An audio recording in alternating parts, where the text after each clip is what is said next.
All right. Hello, folks, and welcome to CrossHack, which is kind of our impromptu streams where we're just sharing what we're working on in Crossplane and doing a little work kind of in the public so folks can see what's going on, learn from it, also give feedback and that sort of thing.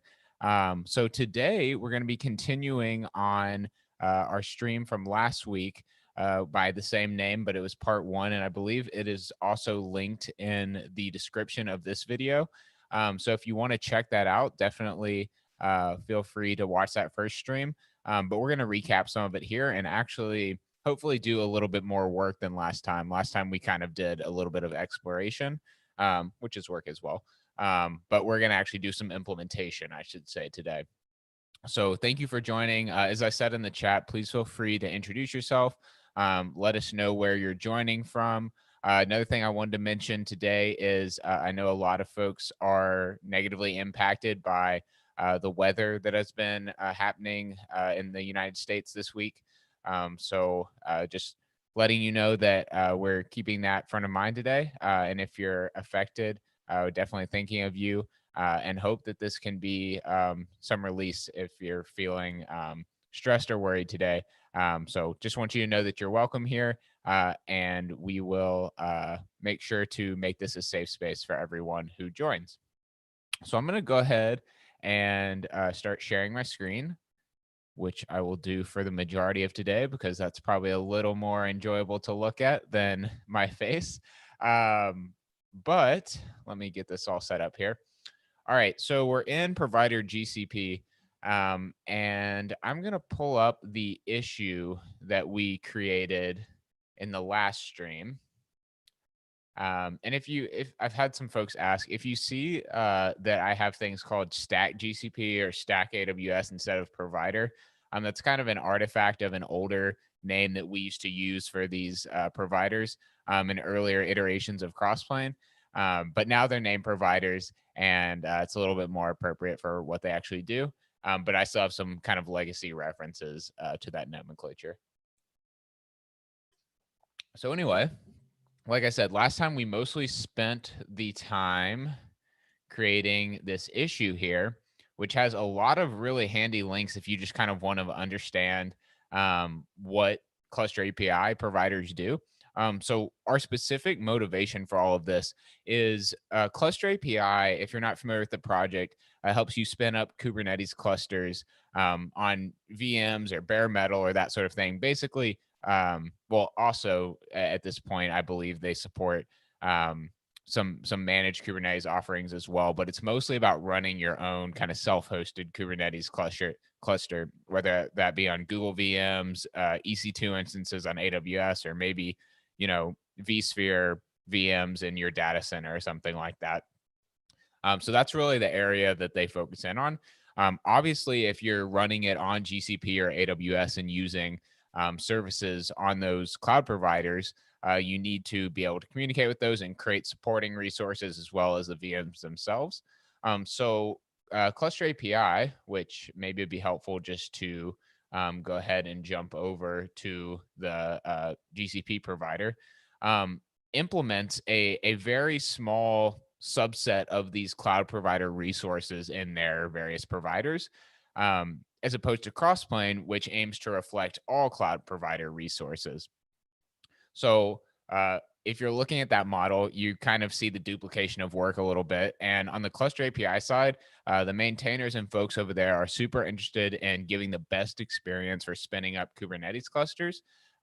And on the Crossplane side, we're super interested in giving the best experience for managing infrastructure from Kubernetes and exposing that to your development teams.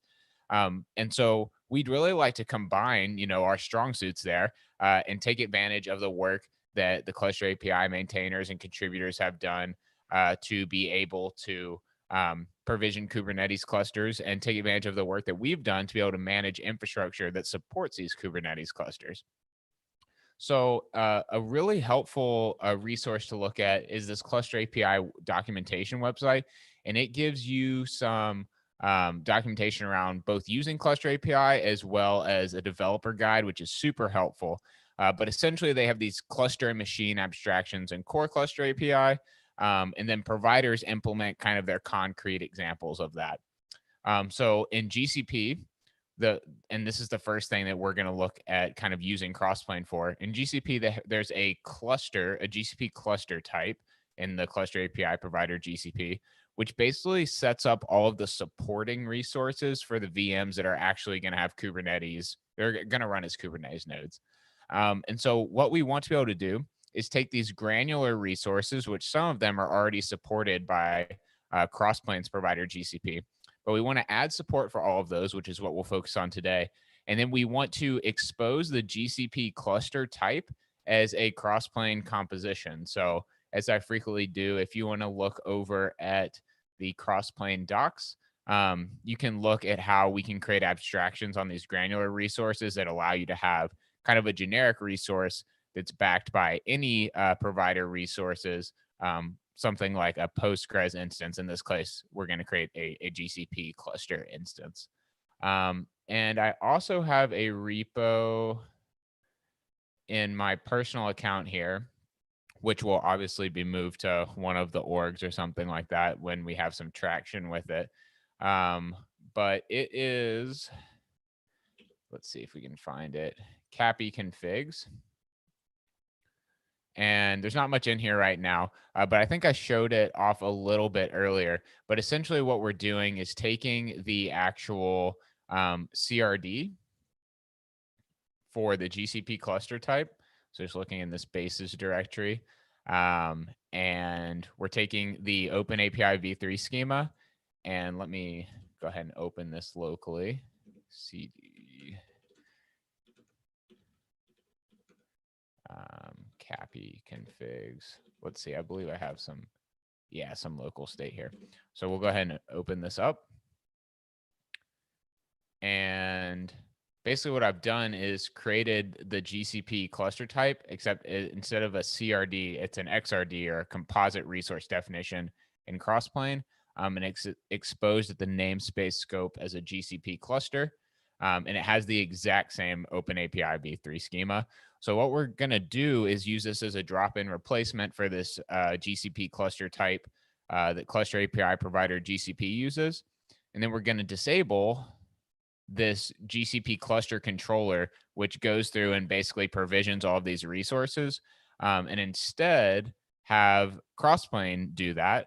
And then the GCP machine controller, we're not going to replace that just yet, but that would be the next thing down the line, is going to go ahead and get I believe it also uses the GCP cluster.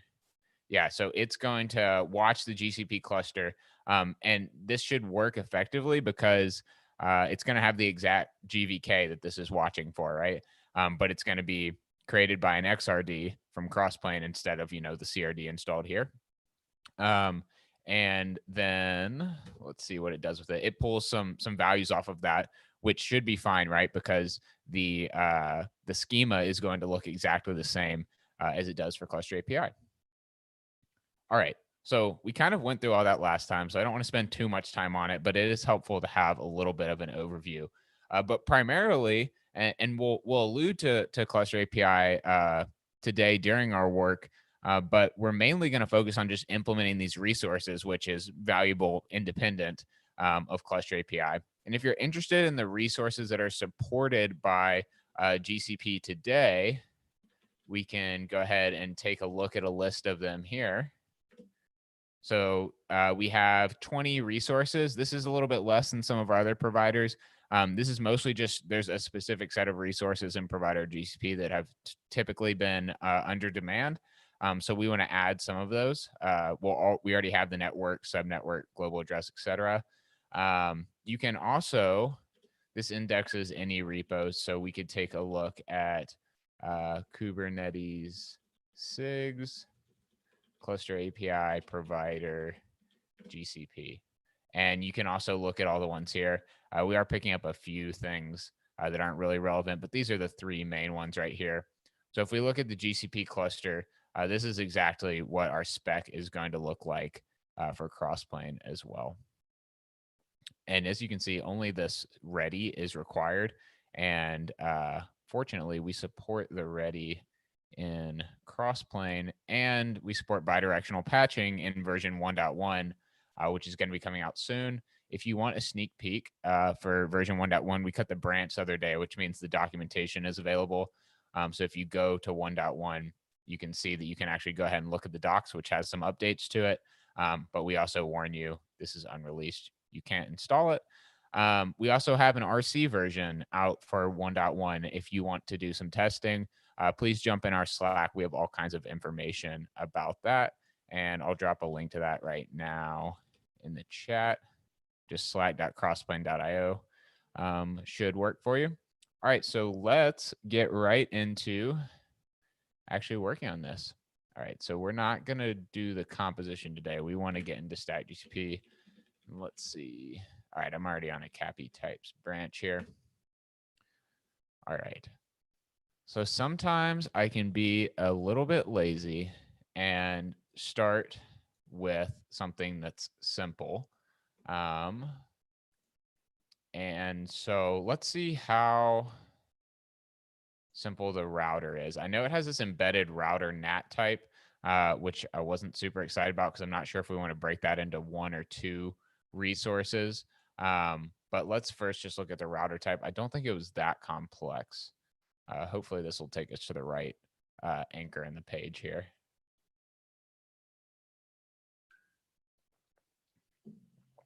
Ooh, this is struggling. Come on, package.go.dev. Although I very much sympathize with the operations they're doing behind the scenes here. I'm gonna close these. All right, perfect. Okay, so we do have a number of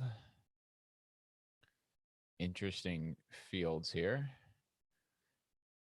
Let's see, output only, NAT's a list of NAT services created in this router, network. So this is going to be a reference, right, to a network. Region is only output because that's going to be, once again, related to the network likely. Okay, so there's not too many fields here. What I'm interested in is this router interface. I'm basically trying to understand if we're going to have a few different granular resources that reference each other, or if this can all just be one type of resource here. And it looks like these are loading a little faster because we already have it up. All right, so the router interface. This definitely looks like something that is embedded in the resource, so that's good. Router BGP peer. Which mode user advertisement? Okay. BGP. So, okay, these are strings, so likely not another resource. Wow, there's a lot of nesting in this. Although for an alpha version, we could just use essentially what Closure API provider GCP uses. If we wanted less of this, let's see what all is used in, let's see, get router spec NATs, router NATs. So, okay, this is fairly minimal actually in this NAT spec. Cool. Okay. Let's give this a try. We can go ahead and go with the router, and it's a little more complicated, it looks like, than some of the others. So it'll be good to go ahead and get that knocked out. All right. So generally, at least my strategy when implementing new resources is I start off with the API, which is going to make sense, obviously, because we're going to start reconciling these types in our different controller reconciliation loops. So this is going to fall under the compute API. And I think we were looking, let's see. So yeah, it's going to be under compute. And since this is a new resource, we're going to introduce it at V1 Alpha 1. So let's go ahead and drop it in here. And you can see that we're going to need all of these different fields, or all these different files, excuse me. The doc.go is where we specify how some of the generation happens. We're going to need register and probably some references too. Register.go. And I'm just going to copy these over from V1 Beta 1. We might need that compute URI prefix. Not sure yet. And we'll just make this v1 alpha 1 instead of v1 beta 1. This description is also not exactly correct. I'm just going to remove the end of it here. Compute services. Sounds good to me. So same group, different version. And then in register, we're not going to have anything at the beginning here. Also, I should update this is going to be sad at first because we don't have any of these resources at this point. But that's okay. And we want v1 alpha 1 and v1 alpha 1 version, and already have 2021 there. Let's bump this one as well. Okay. And so what we're implementing is this router type. So let's go ahead and do that. We can do router types.go. And you know what? I'm just going to copy over this whole network here at first, and we can clear it out. So instead of network, we're going to use router. So I'm just going to do a find and replace to get us started here. And it'll probably be easier if I just match on casing. Router. All right. Router spec. So all of this is pretty much the same. A Google Compute Engine VPC router. That I'm not sure if that's exactly what we want the title to be, but it'll work for now. Let me check some of these notifications I'm getting. That looks like they're not super important right now. All right. So the main thing we want to change, and something I should point out here, if you're not familiar with Crossplane, we have some common types for both the spec and status, which you can just embed.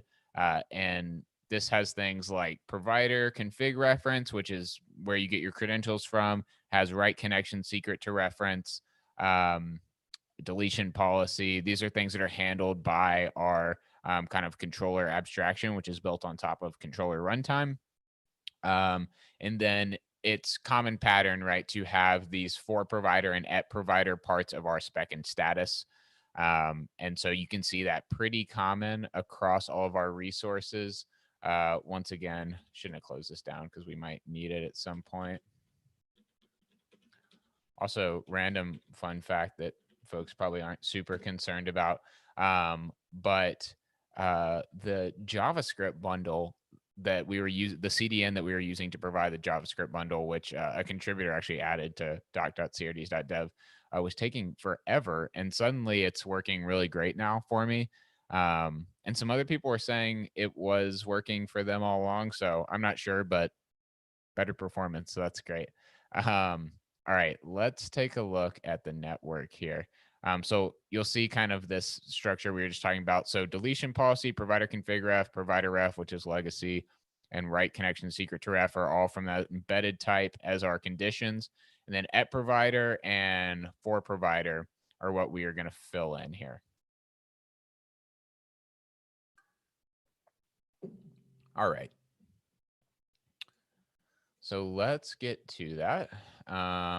I am just going to go ahead and remove all of these, even though some of them might be.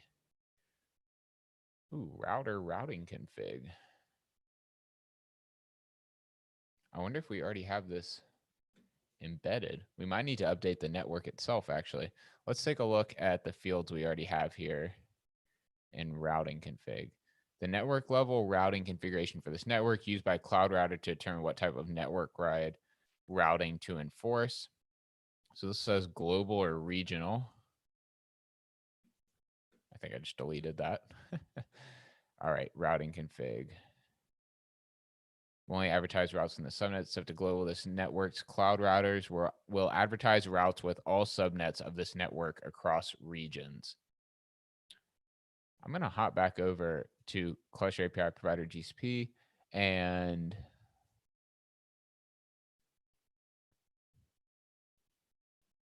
yeah, once again, I'm um not super knowledgeable about what exactly this router type here is doing necessarily, but we're gonna run with it and see what happens. Okay. So one way to make this a little bit easier is let's clear out all of this stuff. Router observation is probably what's being used. Yeah. For status and router parameters. Okay. So what I want to take is, let's see if it's in the, if we're importing the, we're not. So I'm going to go over to the controller here for network. And let's see, this is what we want. This is the documentation we were just looking at.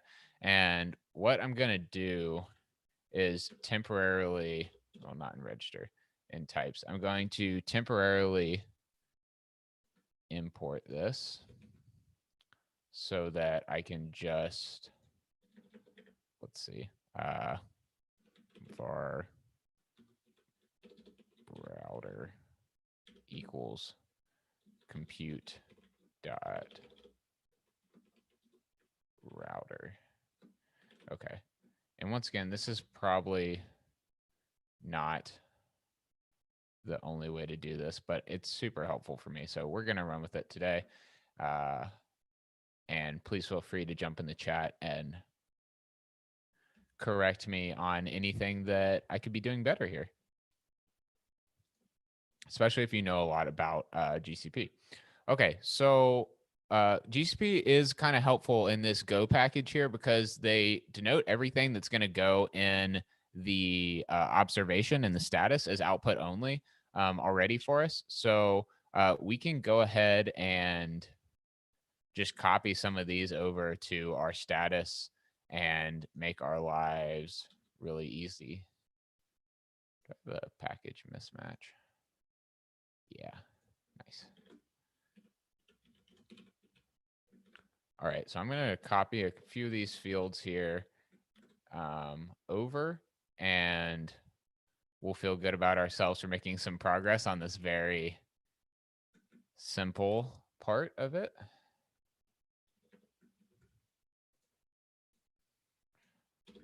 All right. And then we're going to need to implement these different substructs as well. And we'll see, we're about to see how deep it actually gets with all of these. So region, once again, output only. So we'll need to go to network, and then we're going to get to see some cross-resource references here, which should be pretty instructional. And this is nice because, do we have kind down here? Don't actually know what kind is necessarily, but we're going to drop it in here for now anyway. Okay, so we need these router NAT. This is also, we're going to update some of these tags. Router BGP. So let's go with that first. Also, something I want to do is actually just pull up the GCP console and kind of get a feel for what we're actually trying to implement here. And see if I can understand. So I'm doing this on my, or I'm logging in on my other monitor here, but I'll drag it over for folks to be able to see as well, because this is a not sensitive account that we use quite a lot. Oh, this router BGP is quite a nice little struct here. We can probably just copy all of it actually.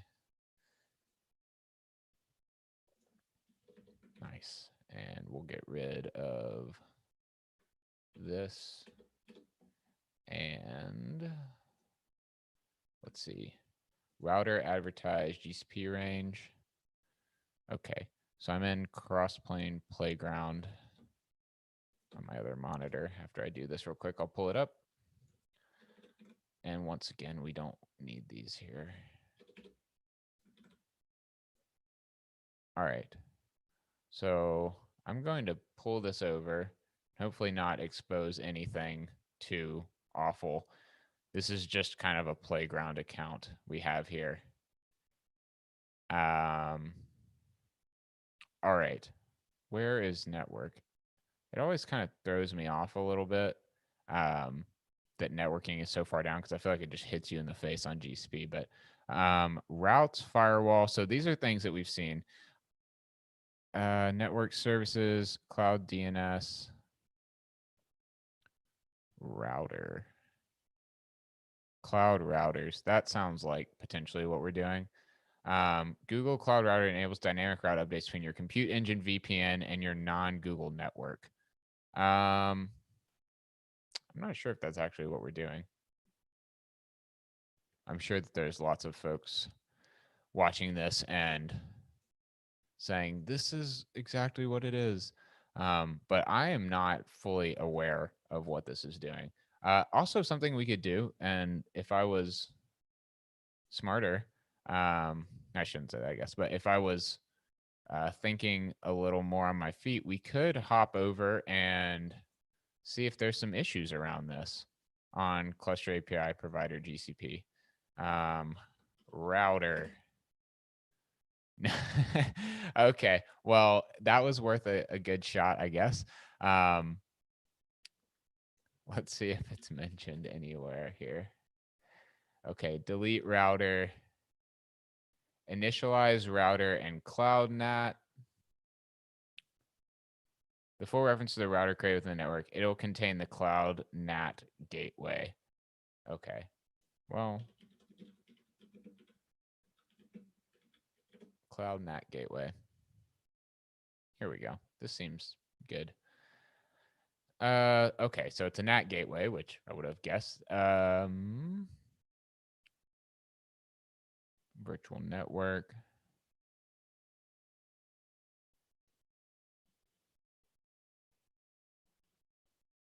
So I'm guessing this is just helping our VMs be accessible.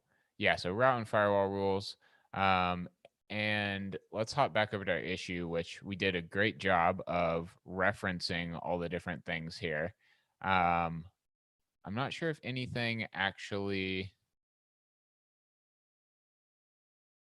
let's see, references network, right? I don't think anything actually references the router. So I'm guessing it's just needed. And once again, auto only NAT IP allocate option and source subnetwork IP ranges to NAT.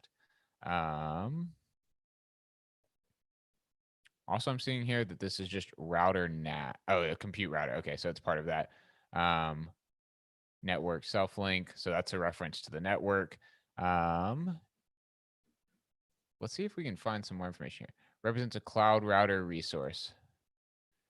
Read the cloud router overview. I'd like to. I'd like to read the cloud router overview.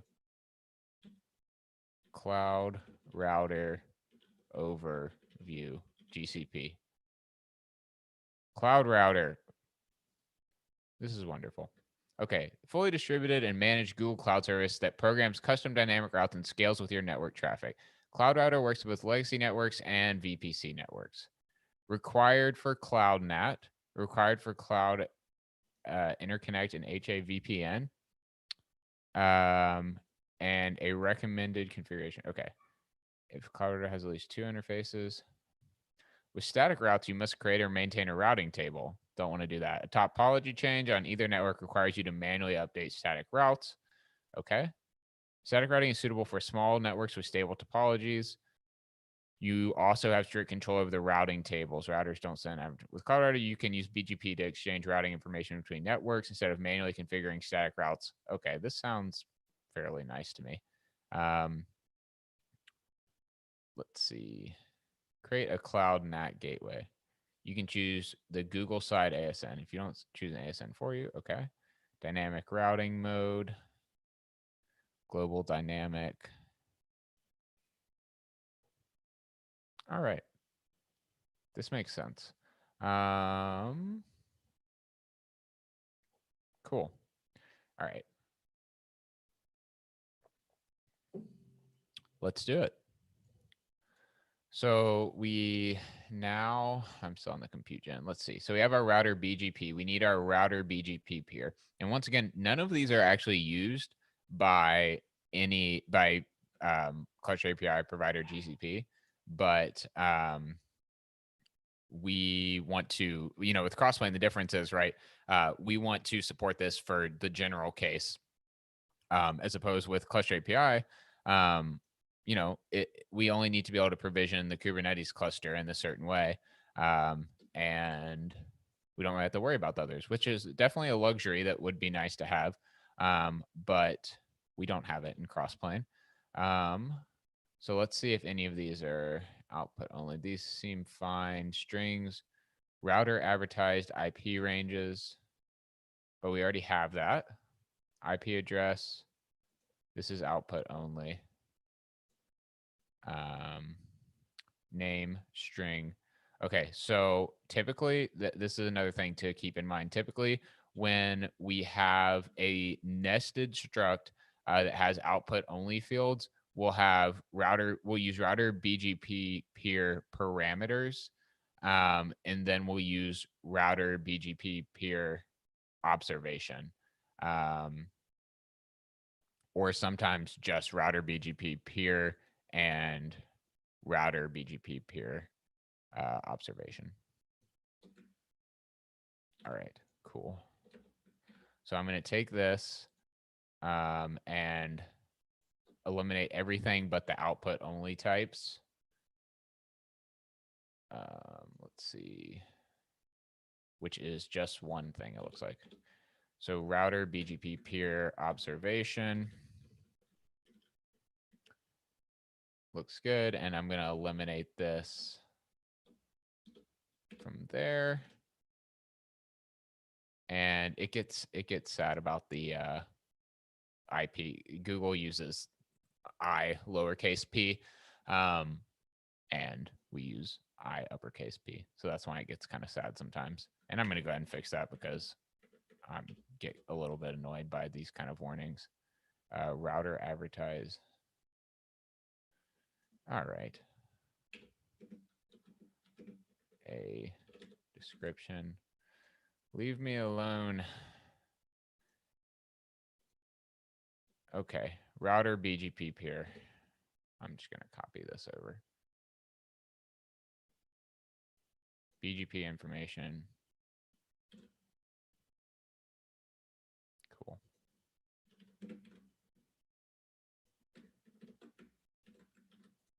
Nice. Once again, we'll probably want to update this later. Also, I'm surprised it doesn't get mad about BGP, but maybe it will in the future. Router BGP peer, router advertised IP range. We have that. No, I just changed that. Can't even keep up with myself here. All right, perfect.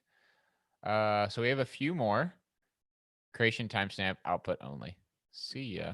I think we actually already got that. Let's make sure. Creation timestamp done. Cool. Name of this BGP peer. That doesn't make any sense. Oh, IP address. Okay, I'm not gonna let it into my head. I will not correct all of these IPs on a stream. I'll do that later because I care about your well-being. Okay. I just did a couple more. Router parameters, router BGP peer. We're just going to use an N64. This is once again output only. It's going to get mad about it being ID. I really love when it's output only because that makes it a lot easier because we just populate it later. HIJK. Okay. Yes, we know that you would like your ID capitalized. Very sorry. Okay. What do we have next? Router interface. I think these are both kind of big, so I'm not super pumped about that. But we'll figure it out anyway.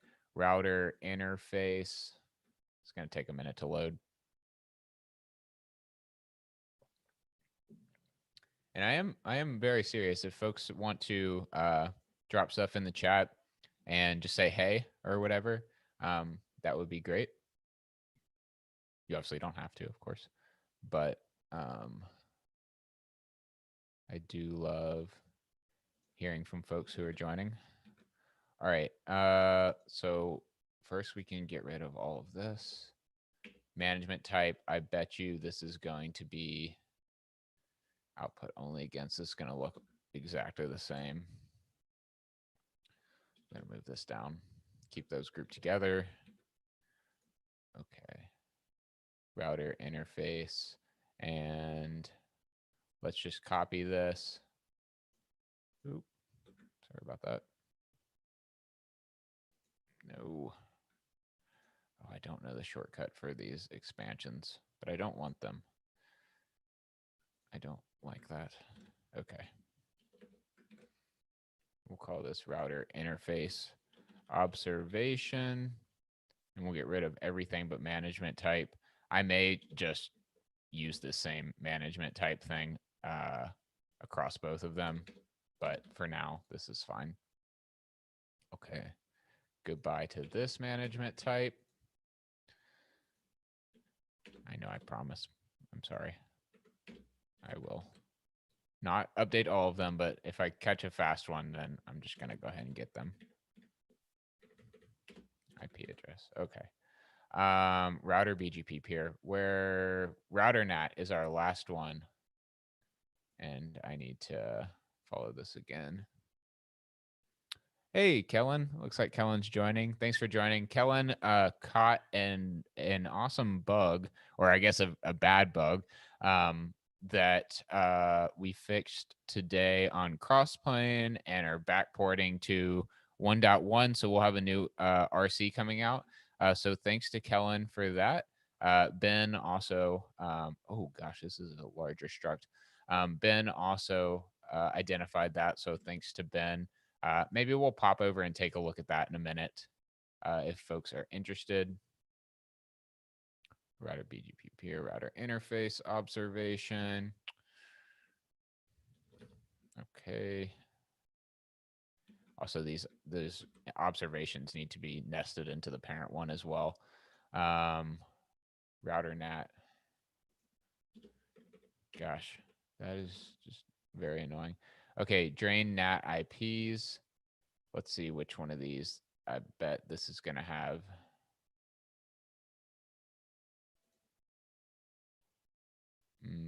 Okay. This is what we actually edit in the Cluster API. See, it doesn't get mad at these NAT IPs, which is wildly inconsistent. It's playing games with me. All right. Router NAT subwork to NAT. Okay, so I thought we were going to get away with not having any more nested struct, but these subnetworks, list of subnetwork resource whose traffic should be translated by a NAT gateway is used only when list of subnetworks is selected. Okay. Okay, router subnetwork NAT, router NAT subnetwork to NAT. So I'm wondering what this looks like, and hopefully this is going to be something where we can use references to our subnetwork types that we support. Okay, router NAT subnetwork to NAT. Secondary IP range names. Source IP ranges to NAT. So name URL for the subnetwork resource that we will use NAT. Okay, so this is where we're actually going to use the references. Once again, this actually isn't even done in Cluster API, but we need to support all of these. Also, did we not have any output only? Nice. And natlog config. Okay, I'll go ahead and copy this over and then grab the natlog config. Natlog. Turn this off. Nice. Also, if y'all hear barking, that is our puppy, who is a little sad because we are both on calls right now. Router nat log config. Okay. Enable filter. Okay, that's a nice small one. Okay. Defines name, secondary IP ranges, source IP ranges, NAT to NAT. Okay.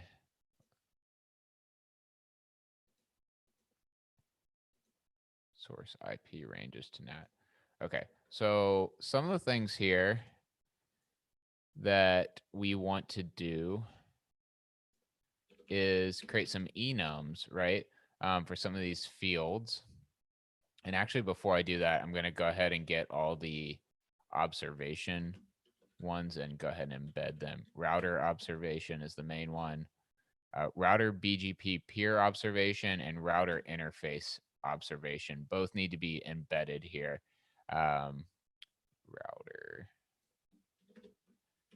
Router BGP peer observation, router interface observation. We'll just copy some of these over.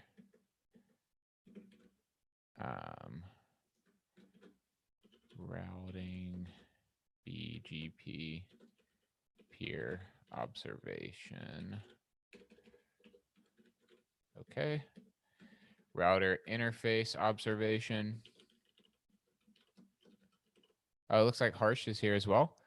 Thanks for joining today, Harsh. Hope things are going well. Joining from India. That's awesome.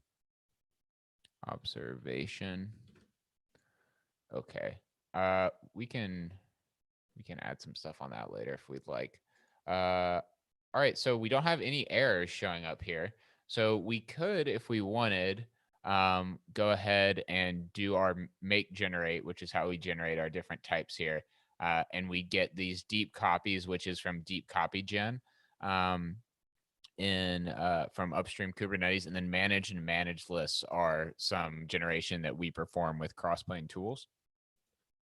Excuse me. Make generate. We might hit some errors here.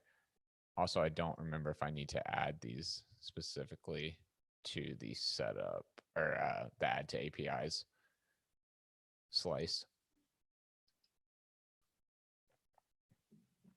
Oh, okay. Looks like it was pretty happy with that. All right, perfect. So now we have all our generated deep copy, manage, and manage lists here, which means these now implement the runtime object interfaces. So let's see. Network. We'll just do this again. Sub router. Maybe.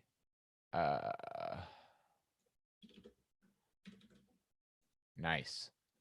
So those are all good to go. And so that was pretty fast. Well, I guess we are 45 minutes in, so it wasn't that fast. But there's a few other things we need to do throughout here. But I'm actually going to circle back to that because I'd like to show. Well, actually, something we should show is definitely setting up the references. Referencers.go. Once again, I'm just going to do some copy paste here. Let's see, 2021 package v1 alpha 1. All right. And so the way that references work is anywhere that we have another object that's supported by Crossplane,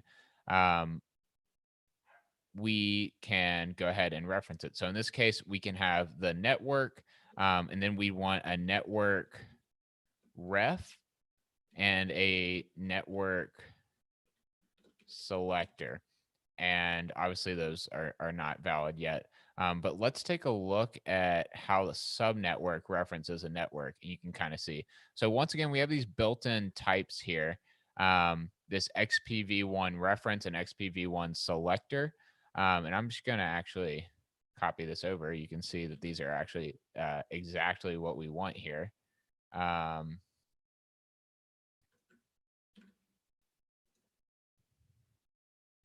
So we can actually just paste them right in. Let me add these tags. We can talk a little bit about what these tags do as well in a bit. So we need the network for the router. The reason why we're marking it as optional is because at the beginning, we might not have the router. We might not have this URI. We might need to resolve the reference first. And we don't want to block actually creating, right? When you submit the object to the API server, we don't want to say that's an invalid configuration. So you do need one of these populated. And we have kind of an interface for doing that. And once again, really taking advantage of a lot of the stuff here. And we can use actually this network URL here to get it out. Global address subnetwork. I'm going to copy over the subnetwork resolve references and move it over to referencers.go here. And we want, instead of a subnetwork, we want a router. Perfect. And let's see if we can. Okay, so there's going to be a few things broken here. Primarily v1 beta 1 network URL. Okay. Managed. Let's see. Managed spec for provider network. Oh, another good point. If it's optional, we need it to be a pointer, right? So we can say, did you provide an empty string or did you provide nothing? And so that allows us to distinguish there. So that should resolve that. And then these just need some v1 beta 1 prefixes to them. Nice. So just like that, we've actually gone ahead and resolve this, which means that when we create an instance of even without our, well, we need our controller, of course, but when we have a controller, if we create this with a reference, which just is a name to a network type that also exists, then it will resolve that reference for us, populate this value, and then we'll pass that on to GCP. Likewise, we can use a selector, which has match labels and match controller ref, which I'm not going to talk about today, but basically allows us to say, I'll take any network, right, with these labels on it. All right. We also needed some subnetworks, right? Advertise mode, advertise IP ranges, IP address.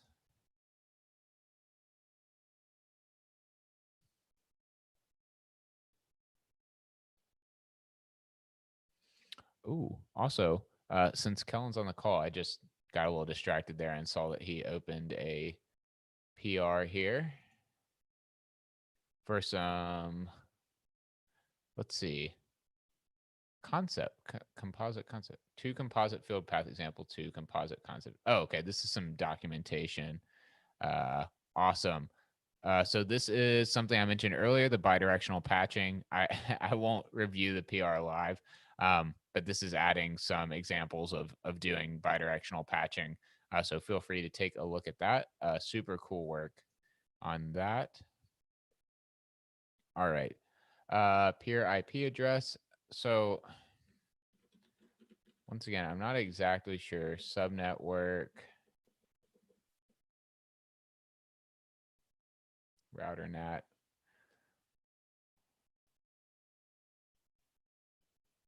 Router NAT subnetworks. A list of subnetwork resources traffic should be translated by NAT gateway. Okay. Name. This is, so we have a slice of these subnetworks here.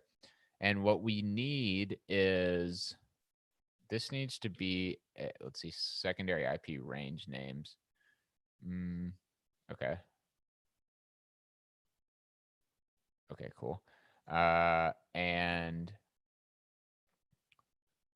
I'm just going to copy over the network ref and subnetwork ref that we used earlier. Or sorry, the network ref and the network selector we used earlier.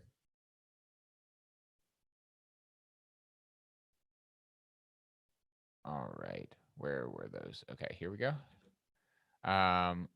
So name,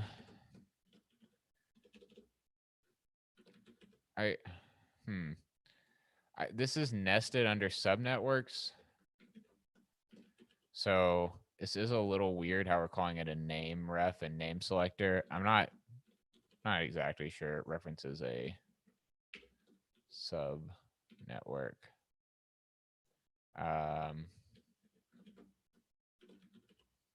Yeah, once again, this is a little weird to use name ref instead of sub network ref,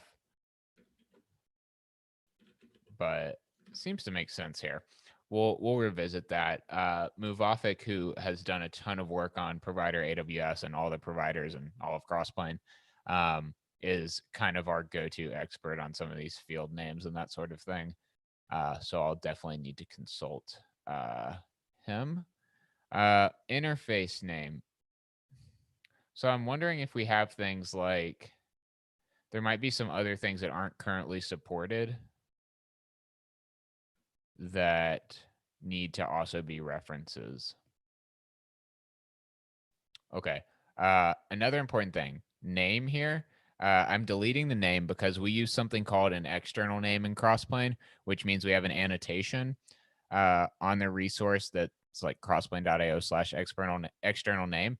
And that allows us to import resources because we can set the external name and either late initialize that, or if it's already set, we just try to reconcile that external name. And it gives us a common way because not all resources have a deterministic name like this one in the spec. And so we need to be able to go ahead and generically specify names. And so sometimes that means that after the resource gets created, it populates the external name annotation.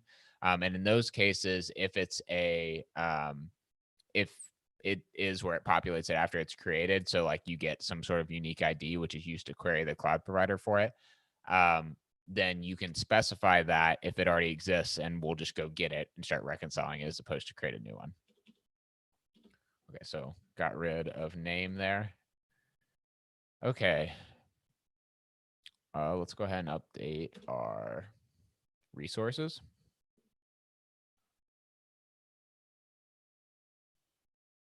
Once again, I think this is definitely one of the most complicated out of all of these. So that's a good thing, right? All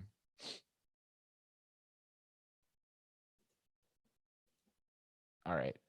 So we're gonna just the router that it creates just references a network. And once this is another benefit to using Crossplane for this use case is that here, this is hard coded, right? So if you wanted to update this, you're probably not gonna have a great time about it or a great time with it because you'd have to actually go and modify the controller. Since we're presenting these as XRDs that can be backed by any composition, and I'll once again kind of like hop over here for demonstration purposes. I guess I didn't really need to switch over. But okay, so here we have this Postgres type, and it's the same type for all these different backends. So not only could we have all providers, we don't have to have GCP cluster, we could just have cluster that represents any provider backend. But for instance, if you wanted to keep that cluster abstraction and say, I want a slightly different one where the router, the NAT router or cloud router or whatever it's called, does something a little bit different, but I still want to create the same objects, right? So maybe you're an infrastructure admin and you expose this to developers, this cluster type.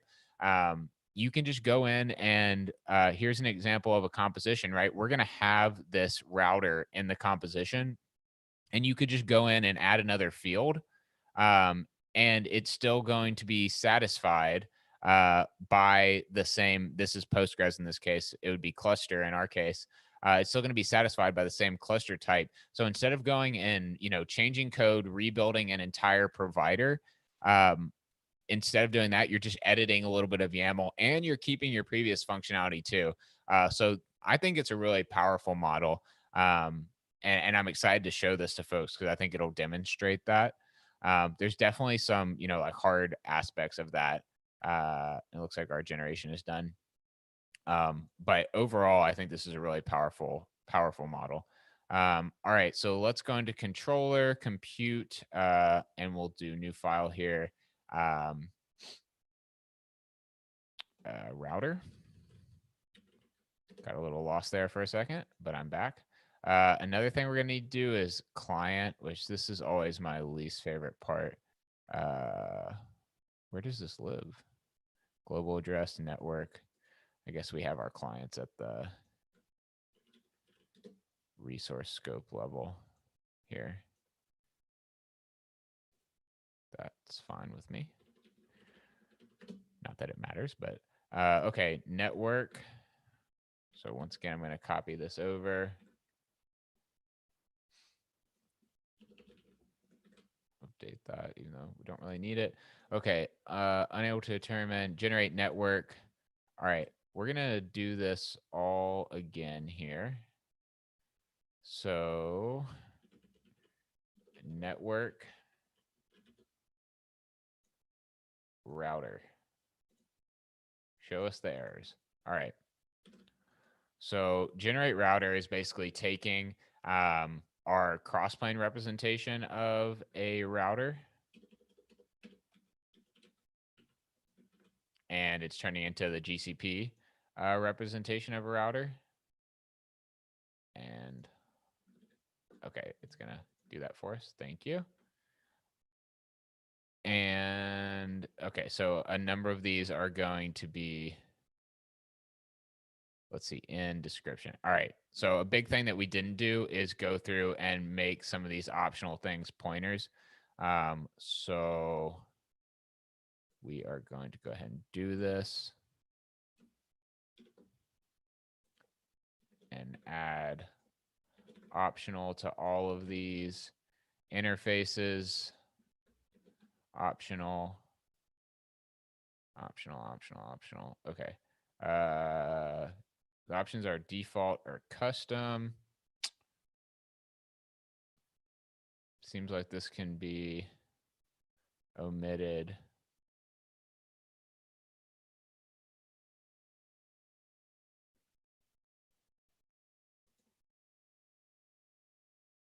Okay, I'm not sure about these ones under here, but we can come back to them. Okay, in description. So basically what we're going to go through now is, let me check this. I have a quick message I need to take a peek at. Oh, Go 1.16 has been released. Congrats to the Go team on that. Pull this back up. All right, where was I? Okay, so we're going to go through here, BGP. So let's do it again. If n.bgp does not equal nil, we want to go ahead and create this. So router, is that actually capitalized in network? Oof, no, that is sad. Find and replace there.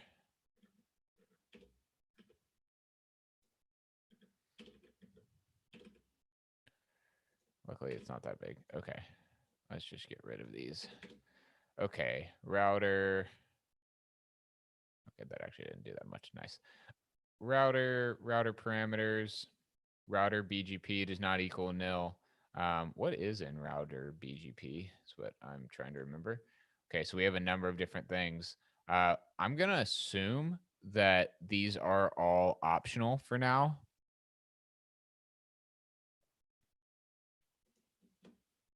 And so we'll see if that is truly the case. It seems like they might be. Also, we need to add enums for some of these, as I mentioned earlier.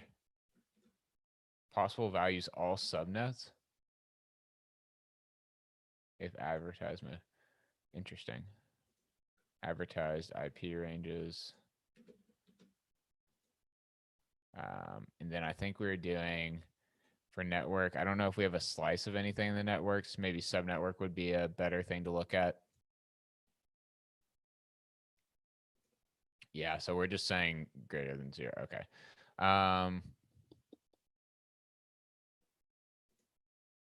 We'll do the same here. Okay, router parameters, BGP, router BGP. Okay, if advertise mode is not nil,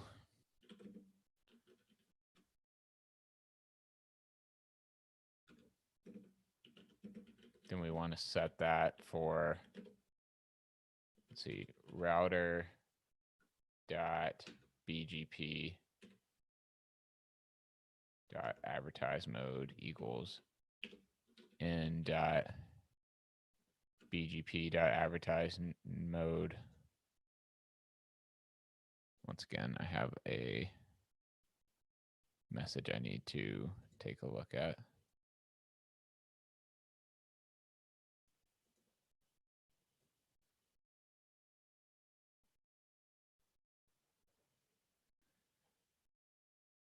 Okay, we're good. Sorry for the delay there.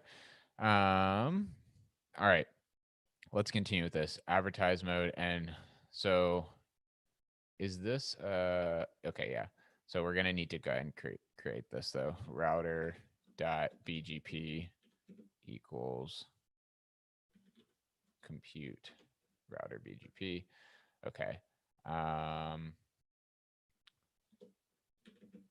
If in dot BGP dot, and I'm probably just gonna do a subset of these.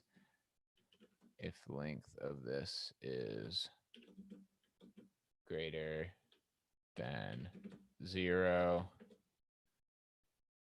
then we want to set router BGP dot advertise groups equals in dot BGP dot advertise groups.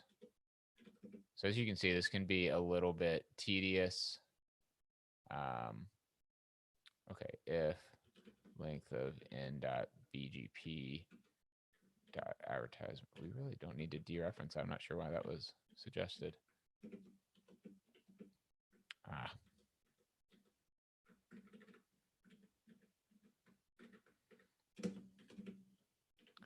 It's greater than 0. Router dot BGP. Wow. Router dot BGP dot advertise mode. Wait, that would be a string, so that would be an issue. Oh, I've already done advertise mode. Advertise groups. Sorry about that. Advertised groups. That's why I was trying to dereference it. That makes a lot more sense. Equals in dot BGP dot advertise groups. If I believe in dot BGP dot ASN, I think it's the last one, does not equal nil, then we need to go ahead and set that router dot BGP dot ASN equals in dot BGP dot ASN. And once again, we are going to automate generating a lot of this, hopefully in the not too distant future. We already do it for AWS, but we don't currently do it for GCP. Okay. Router parameters, BGP peers. If length of n dot BGP peers is greater than 0, then router dot BGP peers equals, what is that? Okay. Compute dot router BGP peer. Cool. And we can actually instead, let's go ahead and make this the correct length.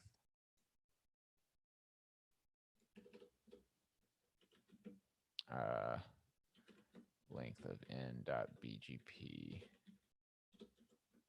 peers. Nice. Okay. All right, we can just pre-allocate it. Let's see.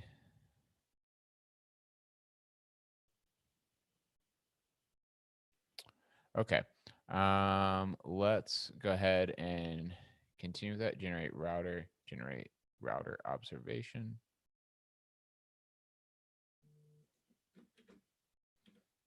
I know I have some more fields to implement, but I'm just kind of skipping ahead a little bit for fun. This is going to have big late initialization, which I'm not super excited about, but we will make it work regardless. The reason why is it has all these optional fields, and if those get defaulted to something, we need to go ahead and update those. Oops, one too many here. All right, and I'm going to wrap up here pretty soon, but let's see if we can get a little bit more done.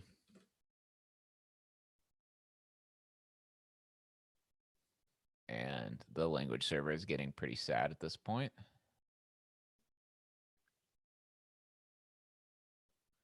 All right. BGP peers. So for in range, I'm going to need the index to IP in range n.bgp peers router.bgp peers of I equals, and we're going to need to construct this, right? What all do these have in them? Advertise mode. These are big.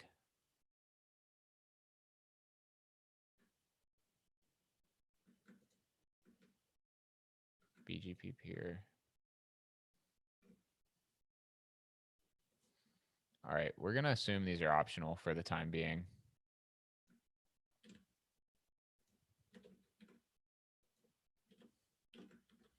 If we are proven wrong, that'll be okay.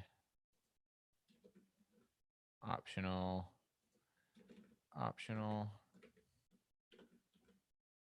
Interface name. This is the one where I feel like that interface might be another type. IP address. We can probably do some validation on that also. So yeah, these don't specifically say they're required, but my guess is that some of them are. But this overall field is not. So something to keep in mind. And we don't technically have to have it implemented. I'm just trying to do as much as we can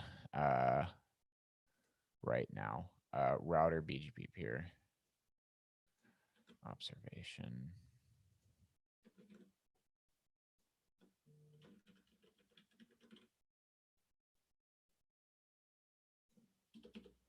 Information about BGP peering. Let's just say that. All right. Okay, peer ASN.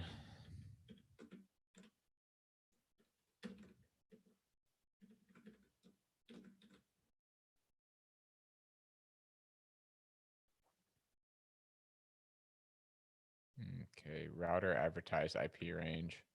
Description, it's almost certainly optional. So range, though, I'm guessing is not optional because there's no point in specifying an IP range without a range, of course. So let's go through this. So once again, we'll create this, and then we have to go through this whole dance again with, let's just do, okay, p.advertise mode does not equal nil.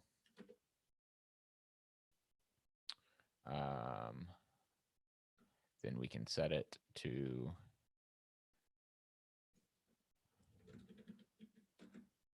also could alias this, which might make it a little easier. But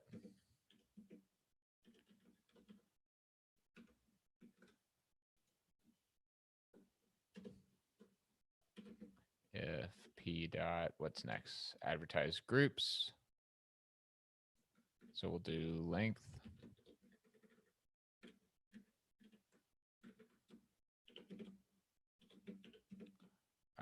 Is greater than 0. Let's go ahead and just switch that over. Advertise groups. And we don't need to dereference that. Advertise groups, perfect. All right. If p dot, what's next? Advertised IP ranges. Okay. This one's a little more complicated. It's going to be nesting again. So we'll do router dot BGP peers I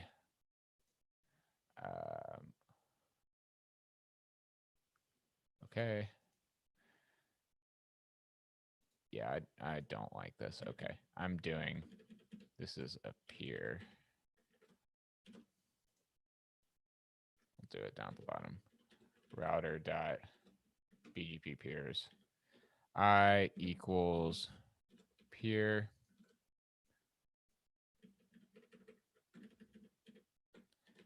peer. Sometimes these suggestions are not super helpful because I don't want that. Thank you, but I do not want that.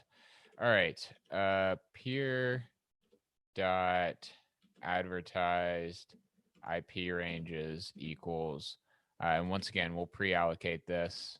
Thank you for that. P dot advertised IP ranges. Okay. So for IR in range P dot advertised IP ranges, we need to go through and we'll do, I'll do the same thing. So, well, IP range is going to be, what is this? Yeah, okay. And computer router advertised IP range. Okay, so if r dot description, this one's a little less important. Actually, we can skip this because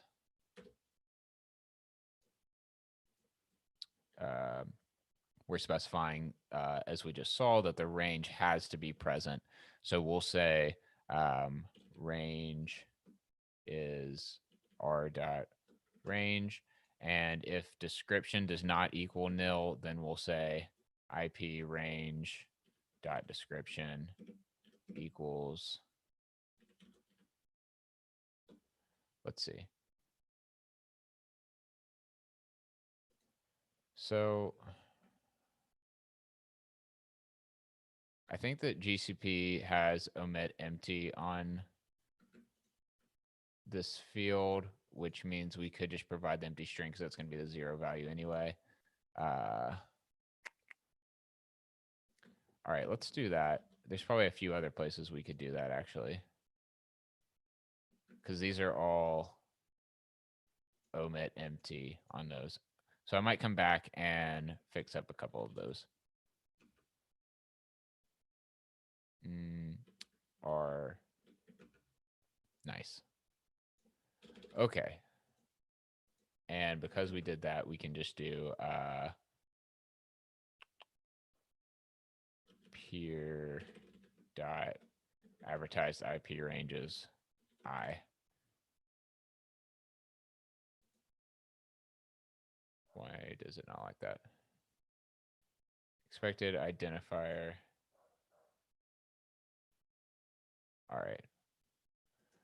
What am I missing here? Yeah, there we go. Cool. What's next? Router BGP peers. Length of BGP peers. All right, I've gotten pretty much totally lost now. If P, I'm back. Okay, if advertise route priority, let's see if this has the string value also. So let's just do GCP dot int 64 value, and we'll do P dot advertise route priority. Or does this actually, this actually takes a pointer. Oh no, sorry. We need peer. Perfect.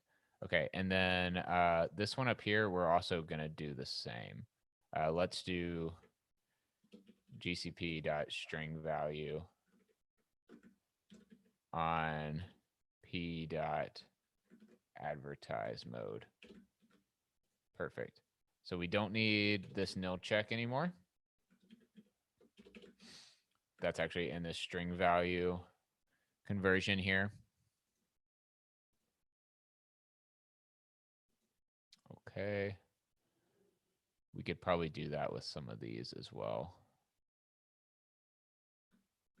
Assuming they're also omit empty. Yeah.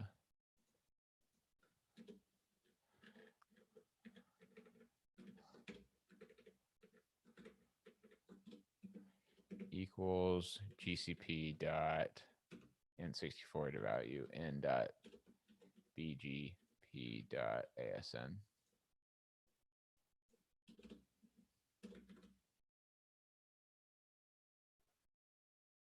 Oh, no, it just takes a pointer. Silly. All right. Advertise mode. Let's do it here too. Refactoring on the fly. In.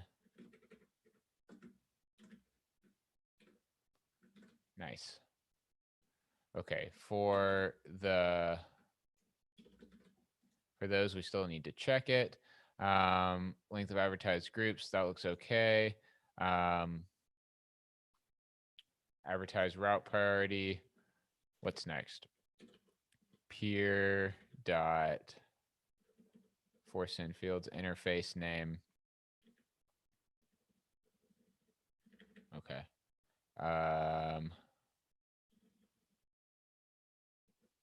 Interface name. Let's do that next.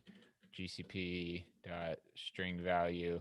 Once again, I know I've called this out a few times, but I'm fairly certain that this interface is probably something that needs to be supported eventually. Name of the interface the BGP peer is associated with. Let's just see if there's a type interface. Well, that would be a maybe not. I'll be honest, I don't really understand what that is necessarily for, though. Let's see. GCP compute API. Computer API.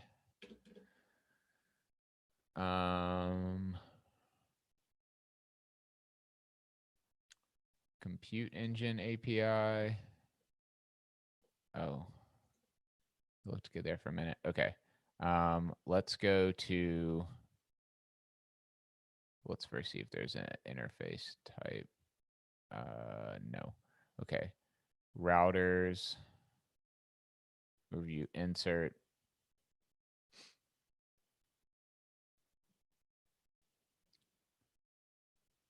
It's actually pretty nice how you can do these, like just try it out.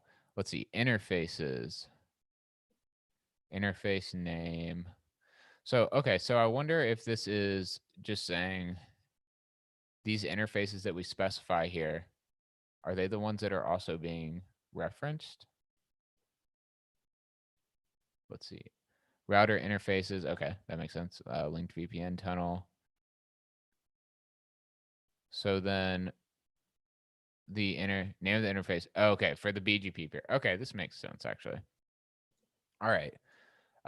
Let's get back to it. Interface name. So I think that should be fine. Peer dot IP address GCP dot string value of P dot IP address. Nice. Peer dot management type. This one we're going to need to do a enum on in a bit. Nope. Management. Did I miss? Oh, this is the output only field. Yeah. Okay, cool. We can skip that. Peer dot name. Okay, this one I believe is still, yeah.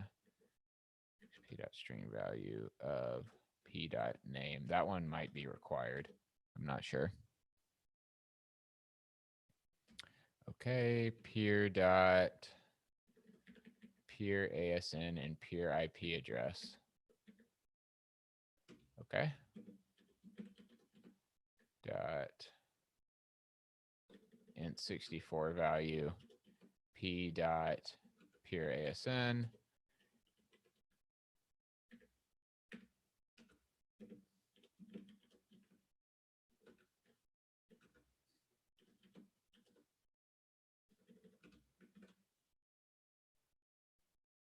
This would be a string value. All right. Pretty good stuff there. BGP peers. Description, we already did that. Name is coming through this function call. Interfaces, ooh, I don't want to do that again. NATs, router NATs. Okay. Let's press on. Router.bgp peers. Okay, cool. If length of n dot what was this? Interfaces, right? It's greater than 0. Router dot interfaces equals make. Nice. Cool. Okay. And then once again, for I interface, F for face, range in dot interfaces. F kind of looks like a weird variable for that. Interfaces. All right. So we'll construct this again. So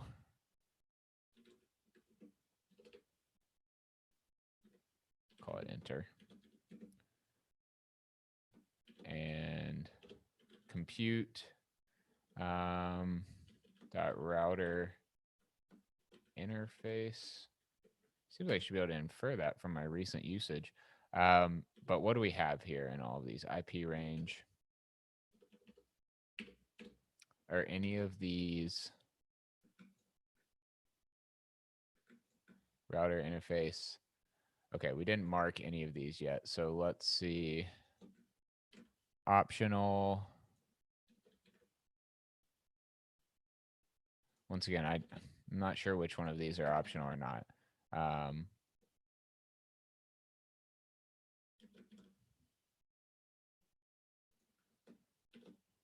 So I'm thinking that this interface, so router interface, and then what were we just looking at? We were looking at BGP peers, and didn't that have the interface name? So I'm guessing that this is referencing the running site to establish BGP peering. Let's see if there's some good documentation on this. BGP peering, GCP. Cloud router. Oh, this looks good. Use BGP, exchange routes between your VPC and your network.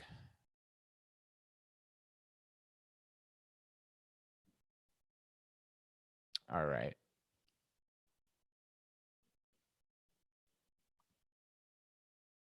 Let's see. However, each cloud uses the same ASN for all its BGP sessions. Because router interconnect requires public ASN and all other types of interfaces require private ASNs. A cloud router that manages BGP sessions for VLAN attachment or on partner interconnect cannot manage BGP sessions for any other type of interface. Okay. Let's go ahead and finish that one out. It's not a super big one. But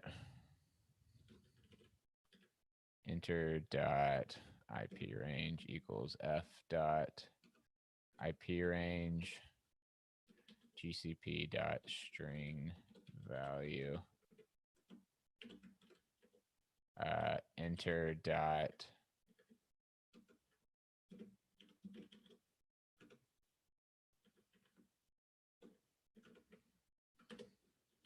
enter dot linked VPN tunnel equals GCP string value F dot linked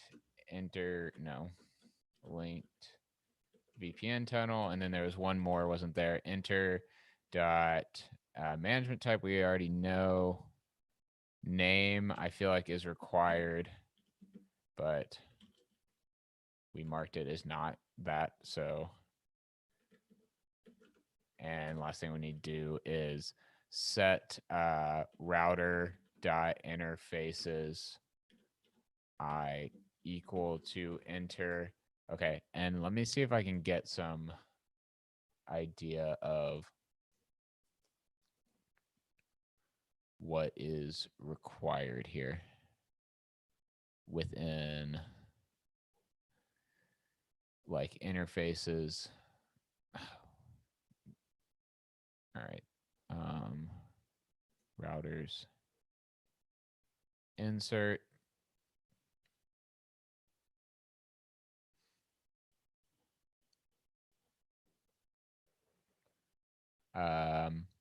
for this property when you create the resource. This looks like this might be immutable.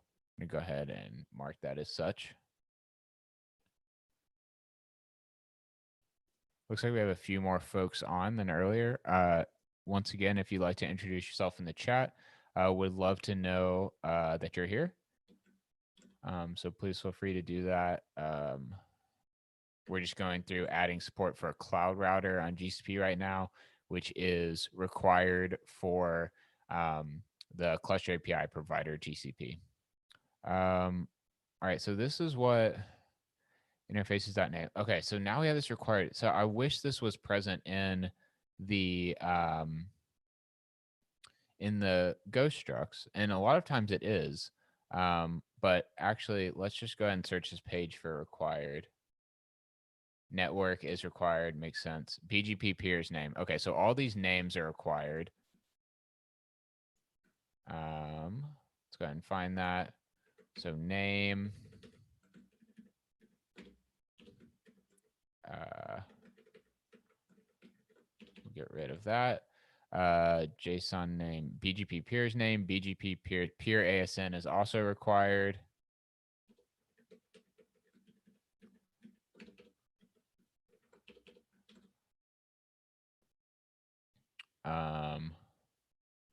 Let's see, how many of these are there? Name of the resource. Yeah, got that one. Network, interfaces name. Where are interfaces? Router, BGP peer. All right. This one is required. Awesome. Okay. And like I said, these are nested kind of resources themselves, but they cannot be interacted with at the API level on their own. And you'll see that we'll update this. So name p dot, oops. So these are going to be, the type is going to be rejected if these are not present, which is why we can go ahead and make the assumption that they're there. And we can take a look at the CRDs in a minute to verify that if you'd like. Name, oops.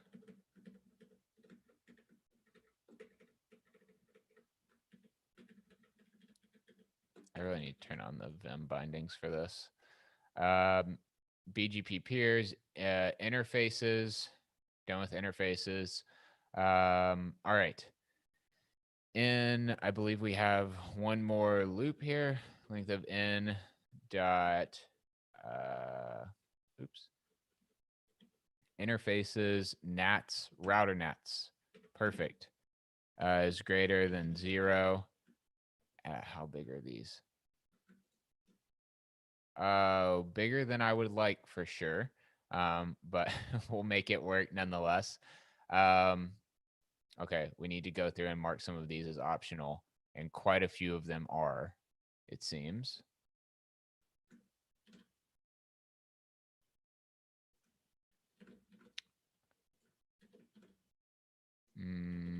And this also has this router nat log config. Optional. Okay, so all these optional should also be pointers.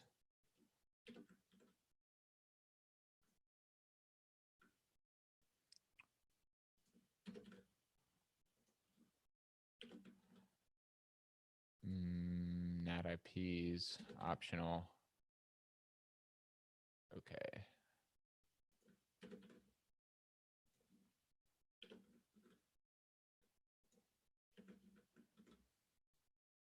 Whew, this is a big one.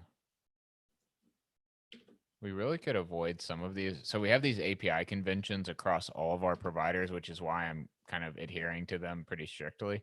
But we really could avoid a lot of this because GCP gives us the omit empty. Once again, I'll make this happy here. TCP.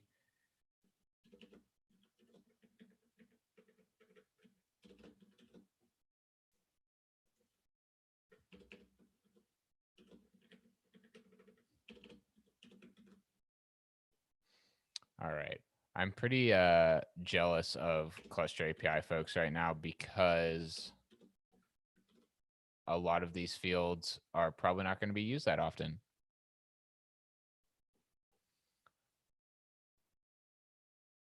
All right. Where were we? And these are kind of frustrating here for now. So let's go ahead and get those removed. If length of nats is greater, let's do this dance again. Router dot nats equals make router nat. No, I don't want your recommendation here. In dot nats.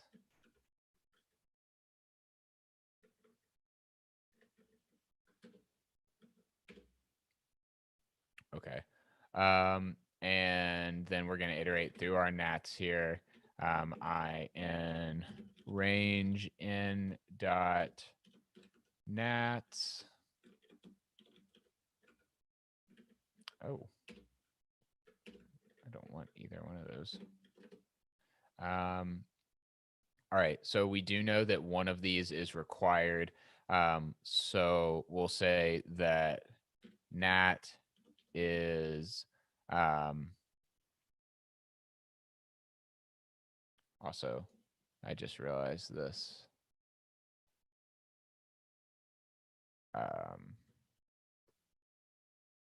Enter equals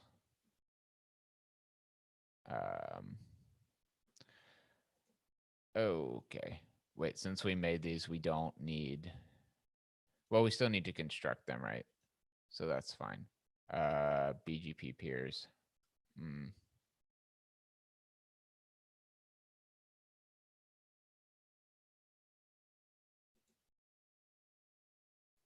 Oh, well, we'll stick with this for now. Interface, router interface, we'll just keep going with this. And compute dot router nat. It's not what I want.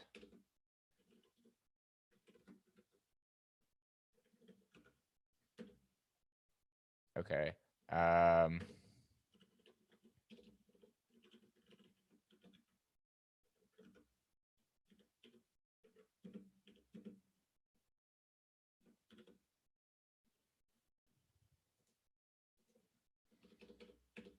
we're actually going to reverse this a little bit.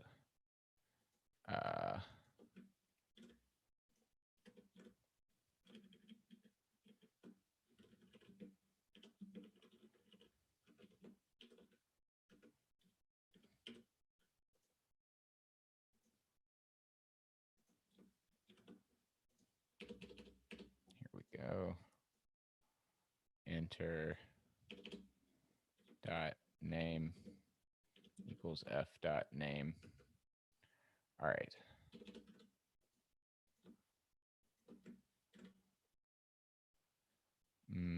Peer.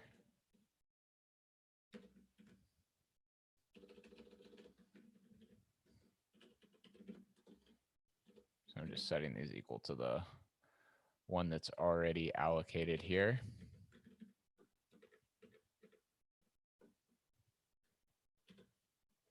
Dot name equals peer dot asn equals. All right.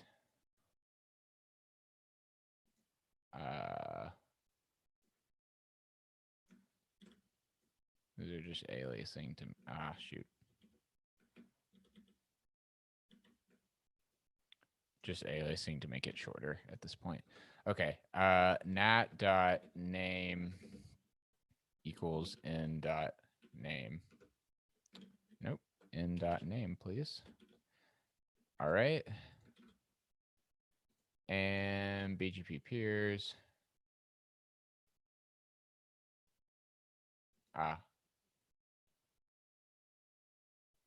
Router.bgp. Okay.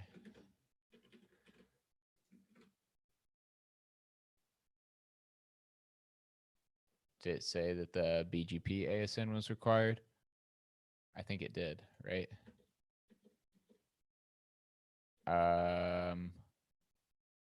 No. Did it? BGP peers peer ASN. Let's see. BGP.asn. This is not required. Okay. Makes sense.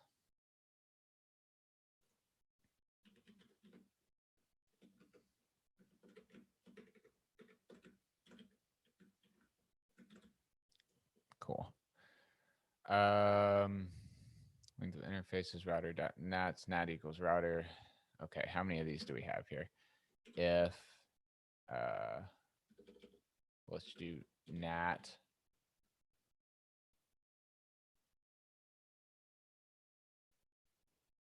dot drain nat IPs equals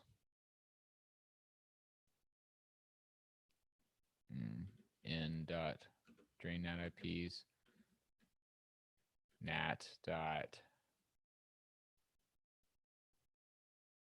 let's see, timeout 6 equals 9 n dot GSP dot n64 value. Nice. I'm gonna take a look at network real quick. Well, this isn't really a great example. Let's take a look at like GKE cluster here. Is this the old one or the? Yeah, no, this is the new one. Okay. Generate add-ons config. These are all separated out.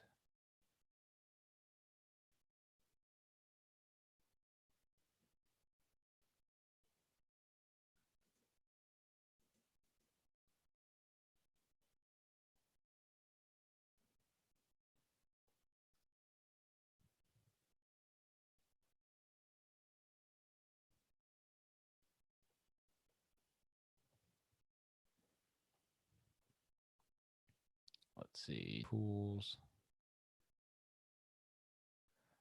Once again, another optimization I missed there. We don't need to check the length of these. But it doesn't really hurt necessarily. We could just iterate through them, right? And it would be 0 iterations. BGP peers, I'm just going to keep going with this, and that'll be fine. Okay. nat dot log config equals, so this is optional, so we need to check this one first. If n dot log config does not equal nil, nat dot log config equals and compute dot router nat log config. Unfortunately, I don't think that any of these are required.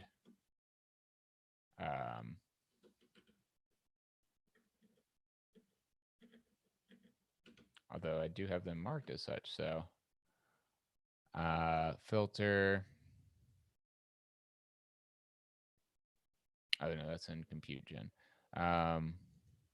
This is false by default.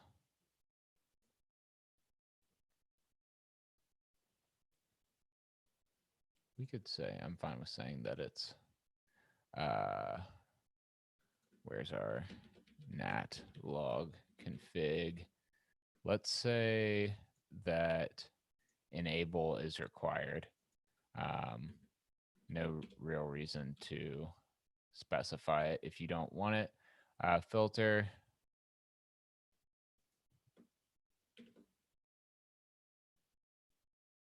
Yeah, that one we don't want to say. Okay.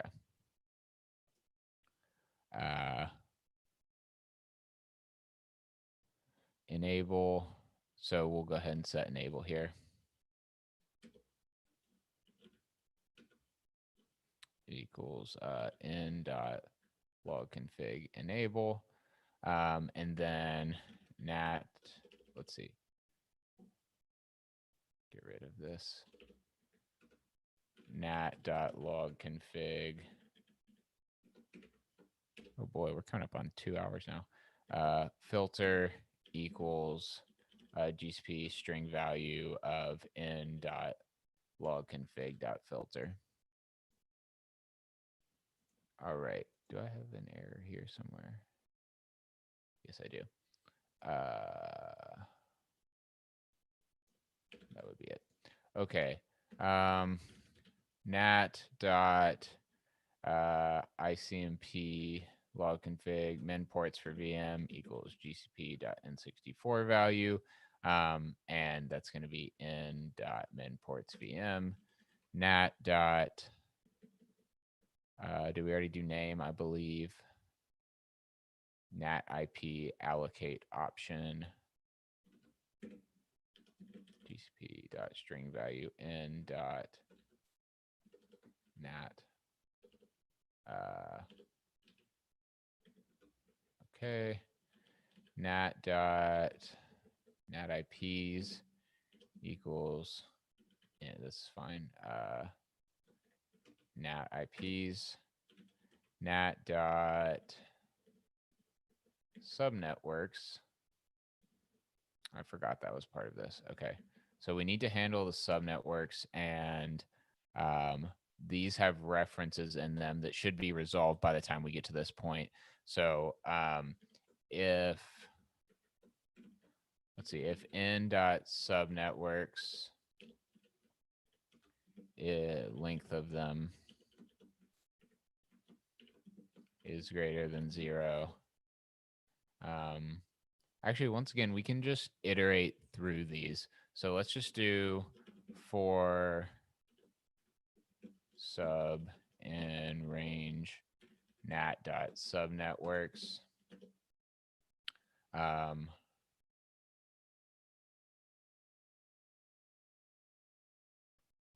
Let's see. Actually, I want to do, well, this should be n dot subnetworks. Nat equals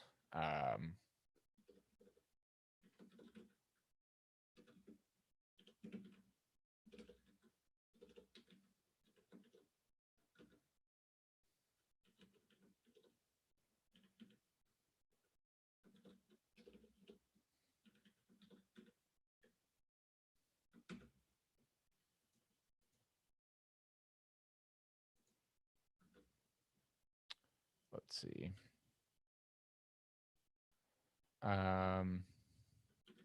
nat.subnetworks.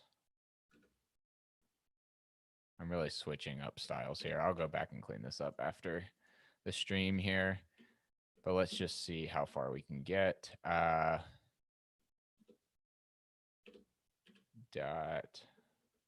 See, name equals sub dot name.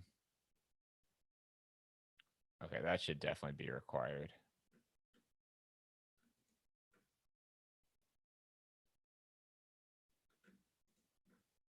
Oh, it's just because I see.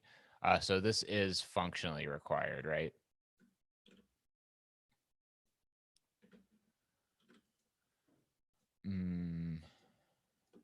And these should be optional.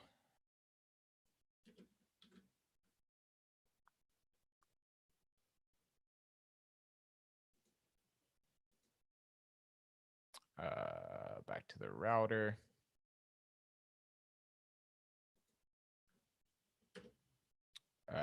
Nat dot subnetworks of I dot secondary IP ranges equals sub dot secondary IP ranges nat dot subnetworks of I. And once again, I acknowledge how sloppy my patterns are here. Source IP ranges to NAT. Okay, cool. What's next? NAT.subnetworks, NAT. Okay, we just have these couple here. We've already done the log configs.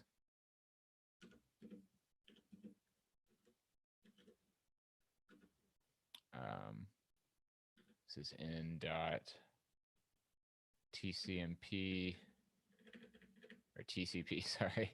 TCP established timeout seconds, NAT, TCP, GCP dot int 64 value. What is this? In dot. And last one here, UDP.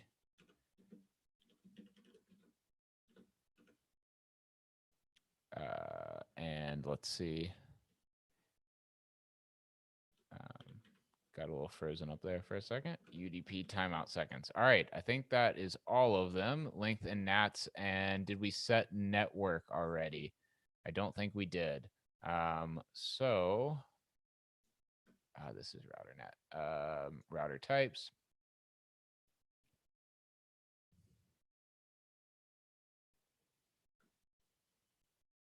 Okay. Router parameters, router nats. So all we have left is network, which is going to be populated by the time we get here, which is awesome. Okay. And network. So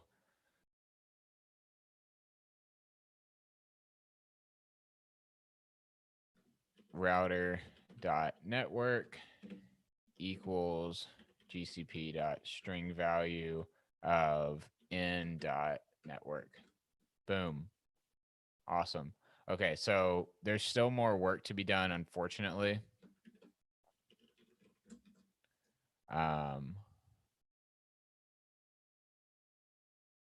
Let's see. And so all of these need to be populated. Is up to date is going to be a real pain here. Well, actually, no, because we can just do the compare equal. But let's hop over to the router controller real quick. So I'm just going to copy over the network one again real quick. And let's try the find and replace, but this time actually map correctly. And we'll say network and router, replace all. V1 beta 1 dot replace with V1 alpha 1 dot.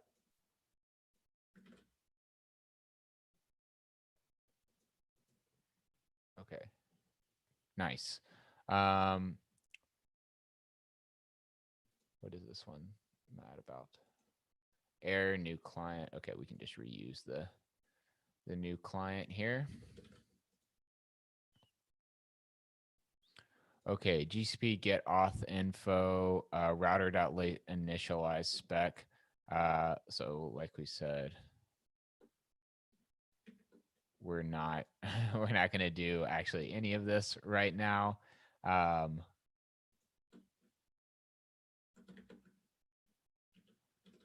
Because we don't have it yet. So compute router, generate router, routers, insert region.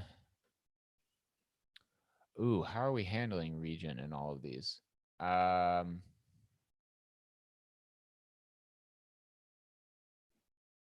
Using the data included in the request.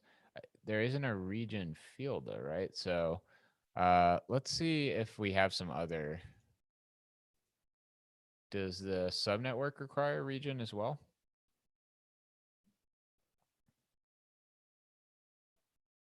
It does not. Okay, wait, spec for provider. Okay, so I guess we just dropped it in there for subnetwork. So we're going to need to do the same thing.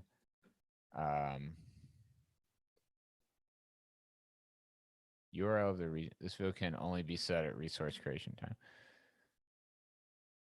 Okay.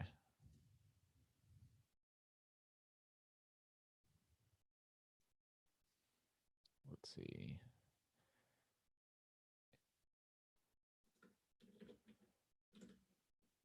All right, that's fine.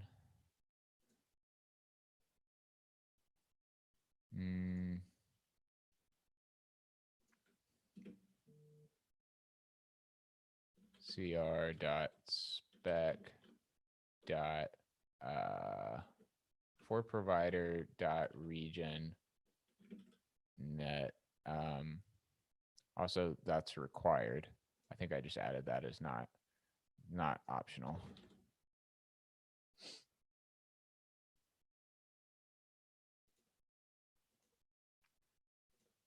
All right. And we're just gonna not worry about this for the time being. Patch router 2. That's interesting. Wait, was that actually called router 2? I guess that's generated. Region is cr.spec for provider region. I think it's kind of funny that the okay, we need region here too. That it's called router 2. It's not really that funny, but it is a little bit funny to me. Okay.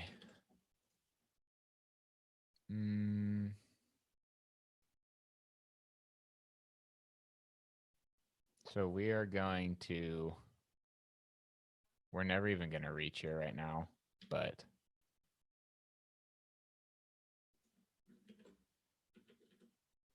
this is very hacky, of course.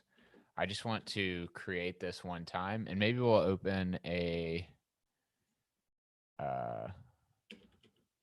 so we're just going to say it's always up to date, which of course is, and you know what, let's just go ahead and print this actually.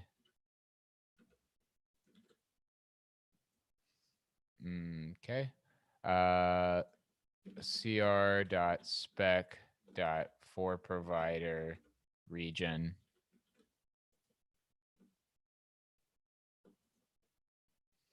Okay.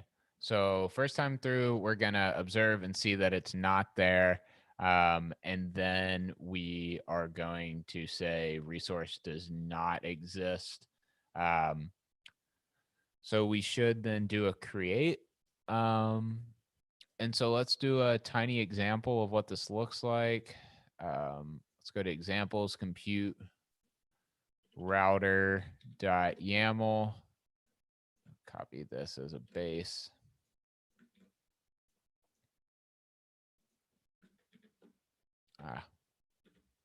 Oops. There we go. I don't like that at the top. V1 alpha 1 network, and we're going to do router here. Example is fine for the name. I believe we're doing, so this is a good thing to point out right now. In our controller here, you'll see that, well, I think it's actually the default. But let's see, with reference resolver, let's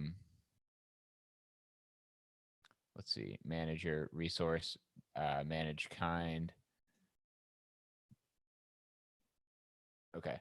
So by default, we're going to be using the name as external name. So I'll show you what that looks like.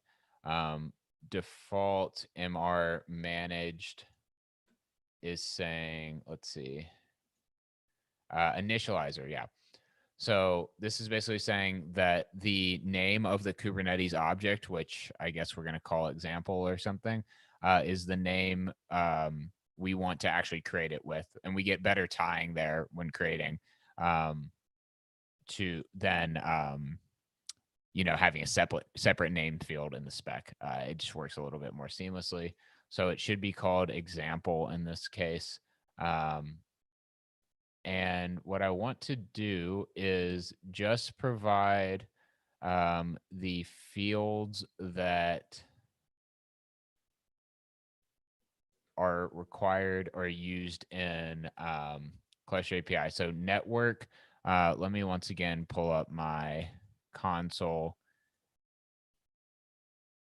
And I want to say that the network is potentially... Okay, so you need project. I think the network is just inferred as the default if you don't specify one. So maybe we actually don't need it. No, it is. Okay, it is required. Yeah, name and network. Cool. And region. So we need region and network. But I'm just going to hard code. Let's see, region. Well, let's do network first. Network. And we'll call it... I forget what the default, I think it's just called default maybe.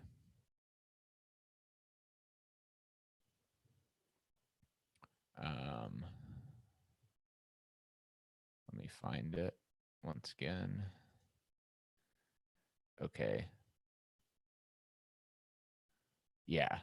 So we'll say default, and the region, we'll say US Central 1 because that's where I am located. And that should be enough to create the router. And this is all that, well, no, let's see, Clash API is doing a little bit more. Okay. Get router spec name. Get router NAT name. Compute router NAT. Okay. So it is using NATs as well. So let's hop over here. See if I can remember. Or I guess I'm not remembering looking up. So NATs.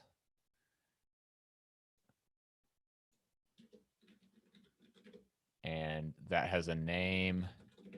And are we creating a NAT? Get router NAT name from the scope of the network. So it's just the name of the default. So it would be default NAT in this case, it looks like. Default NAT. And we might be able to improve this by being able to say, by being able to infer this. But I'm not sure if we want to do that or not yet. NAT IP allocate option.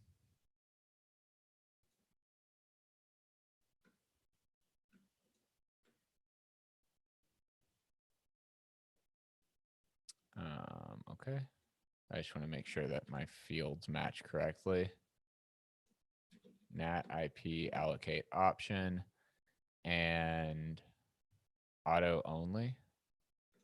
Once again, good to do for me would be to come back and do these enums to make it just a little bit better of a user experience. Source subnetwork IP ranges to NAT. I believe we implemented that. Yeah.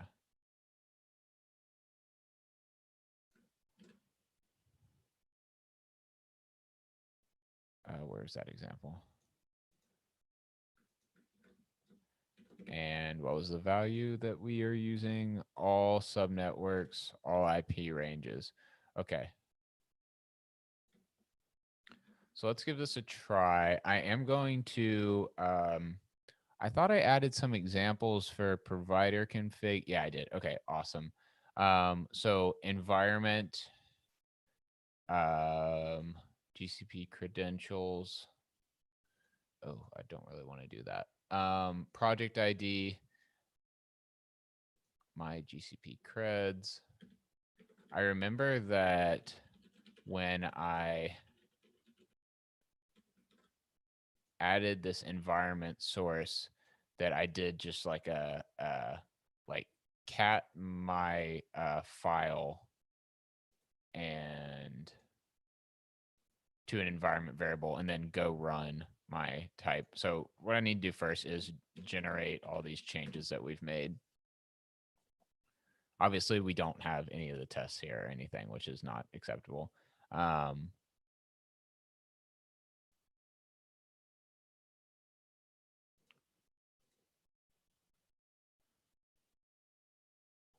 Let's see. I thought on one of these I might have mentioned. Actually, let me hop over in Slack because I had a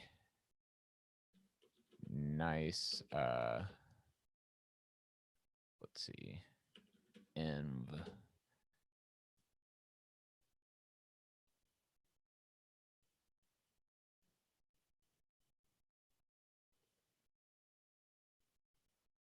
All right, that's fine.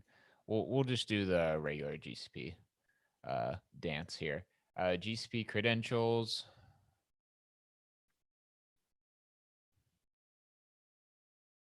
Organization ID. Let me go ahead and set up a kind cluster. Let's see if anyone is still on the Zoom. You guys are very patient, or you folks are very patient. If you are, looks like we still have 2 folks on. Thank you all for sticking with me.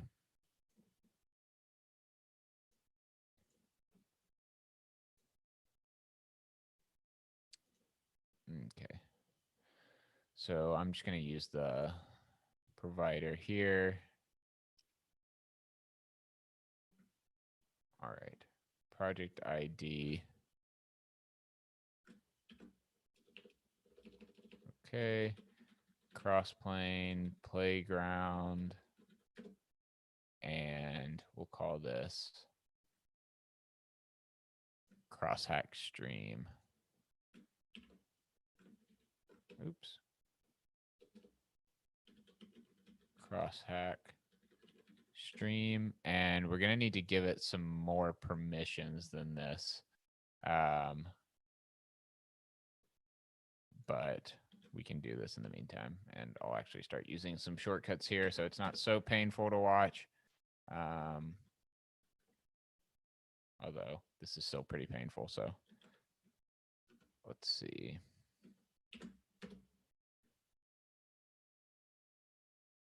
Okay, CrossHack stream looks good. Okay, so this is the, let's see, what role do I need? Probably network admin role. Network admin role GCP.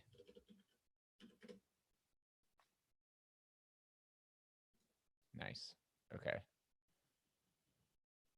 Roles, compute, network admin. Firewalls. Let's make sure that we have routers. Perfect. Okay. Exactly what we need there. So instead of using the, let's see. So I'll do role equals, that might need to be quoted, I'm not sure. And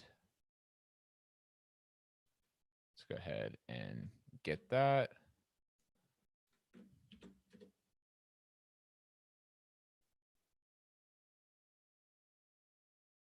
All right, well, hopefully that wasn't important. And let's go ahead and create our service count ID here. Okay. And we have our creds.json here. And what I'm going to do now is go ahead and create a secret. So we still have project ID. So this should be fine.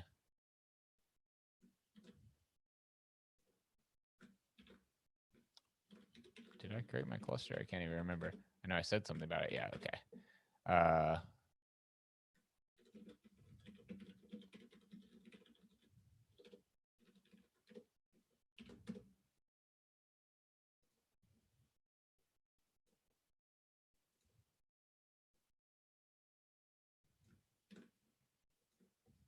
So my project ID set.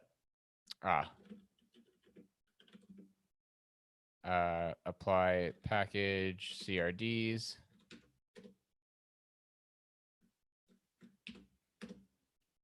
Nice. Okay. Provider config. And then I am just going to go ahead and make a new one of these. GitHub Crossplane. And what are we in? Stack GCP. Okay. And I'll just run this manually. Command provider main.go. We'll get debug flag. That's not going to work actually, because I need to add my controller.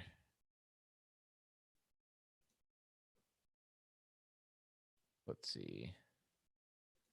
We'll do it here. Compute dot setup router. Nice. And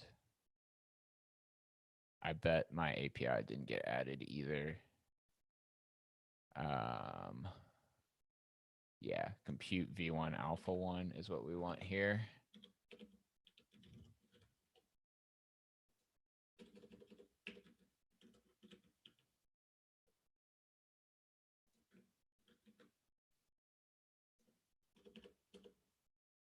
Actually, I kind of want alpha first. Not that it really matters. Okay.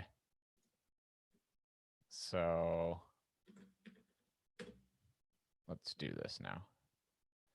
And then I'm going to try and see if we can get, the status isn't going to be updated because we're not updating that in our controller right now. But we should be able to go ahead and create this with the default network. And I'm not sure about this NAT configuration. We might need to look into that a little bit more, but let's go ahead and give this a try. Examples, compute, router, expected array, invalid type for IO. Okay. So these NATs are supposed to be, yeah, here we go. Let's try that. Unknown field reclaim policy. Oh, it's because it's been changed. I need to update that actually. And each of these, let's see if any of them are updated. Probably not. Can actually go ahead and do that after this, but I'm just going to strip this off because we don't need it. It's now orphan policy, or let's see. Reason cannot provider config example. Oh, did I create it with default? Yeah. Okay. So what we can actually do is just strip off this provider config ref because it'll use default by default. All right. So we got a nice panic here. Let's see if we can figure out what's going on. Okay. Okay. Generate router.go87. Okay. So it's not super surprising that we have an error in here in the client.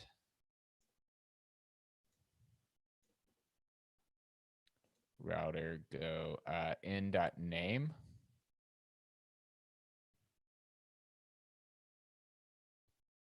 Router.nats. Oh, okay. I was totally right from the beginning. Well, that sounds a little arrogant. Here, we'll just do this for now. And compute dot. Well, actually, it's not arrogant because I second guessed myself and I don't know what I was thinking. But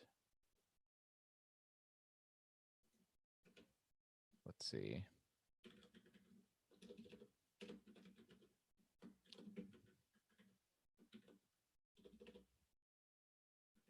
I will say it is a little bit harder to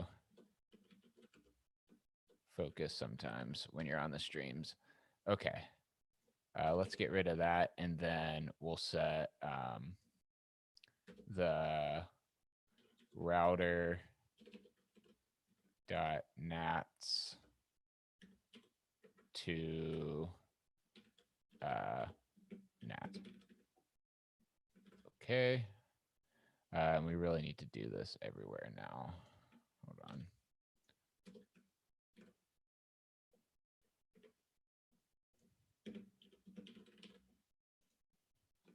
And we'll make this compute. Keep doing that.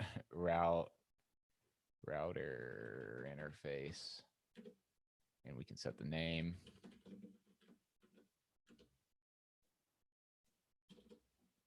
All right. Oh boy. Okay. Peer.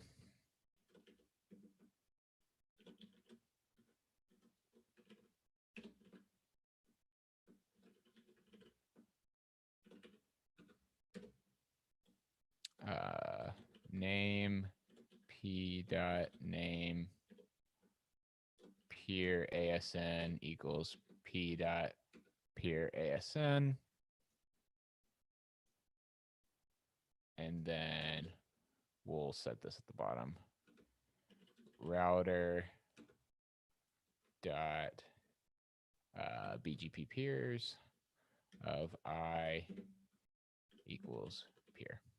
Nice. Okay.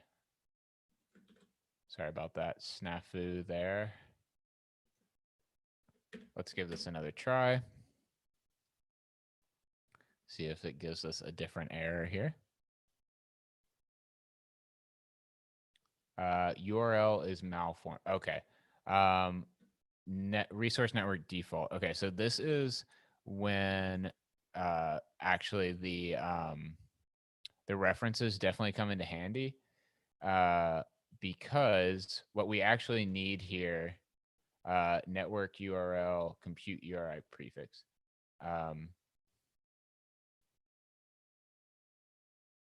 So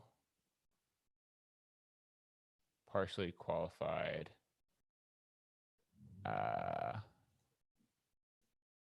Let's see.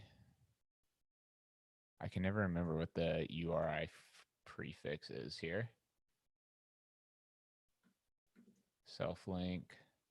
I think in the subnetwork types, we may, let's see. It might also be in the GCP documentation here.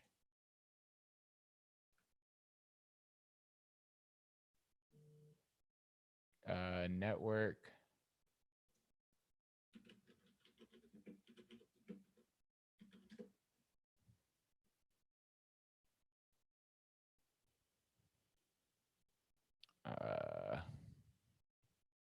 Let's see.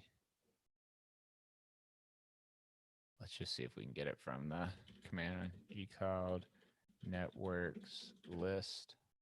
Oh, I'm probably not logged into the right one, but we can see it anyway. maybe.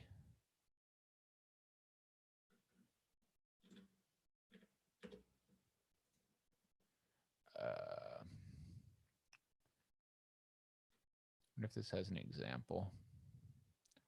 List the URIs. That's probably what we want.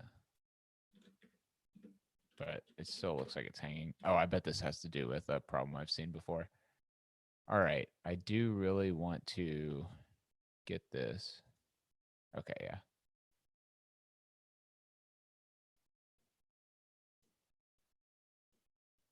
I think this is it. Projects. So let's give this a try.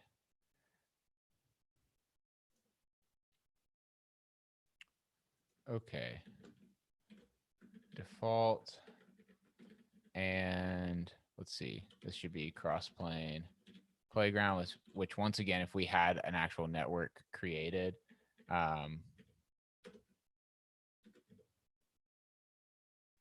then this would be reconciled correctly.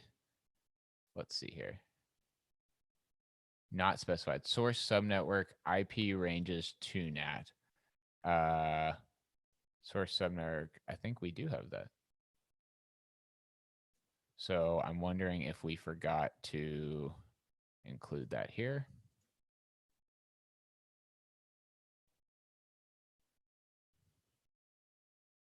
Yes, we did. NAT.subnetworks of I dot wait, no, we didn't. Source IP ranges to NAT. Is that the field? Source subnetwork IP ranges to NAT.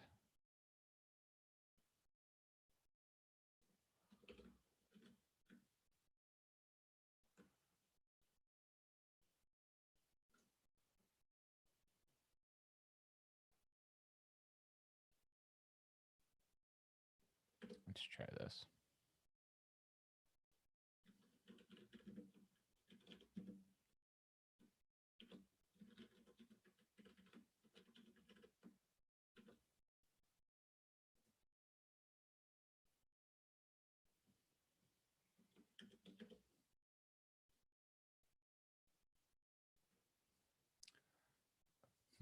But we're not actually, let's see, NAT.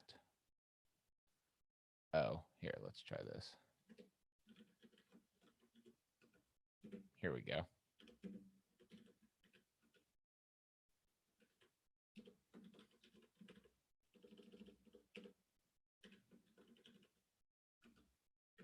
Nice. Okay. Although we do need to fix this as well.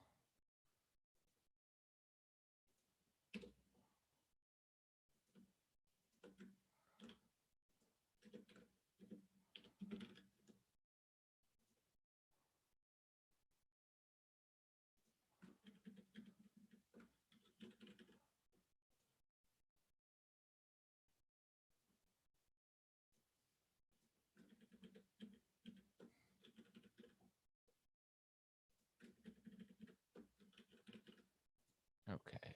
And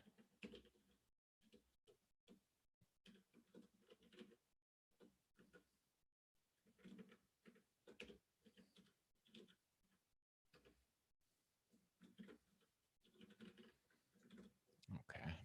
And let's give this another try here.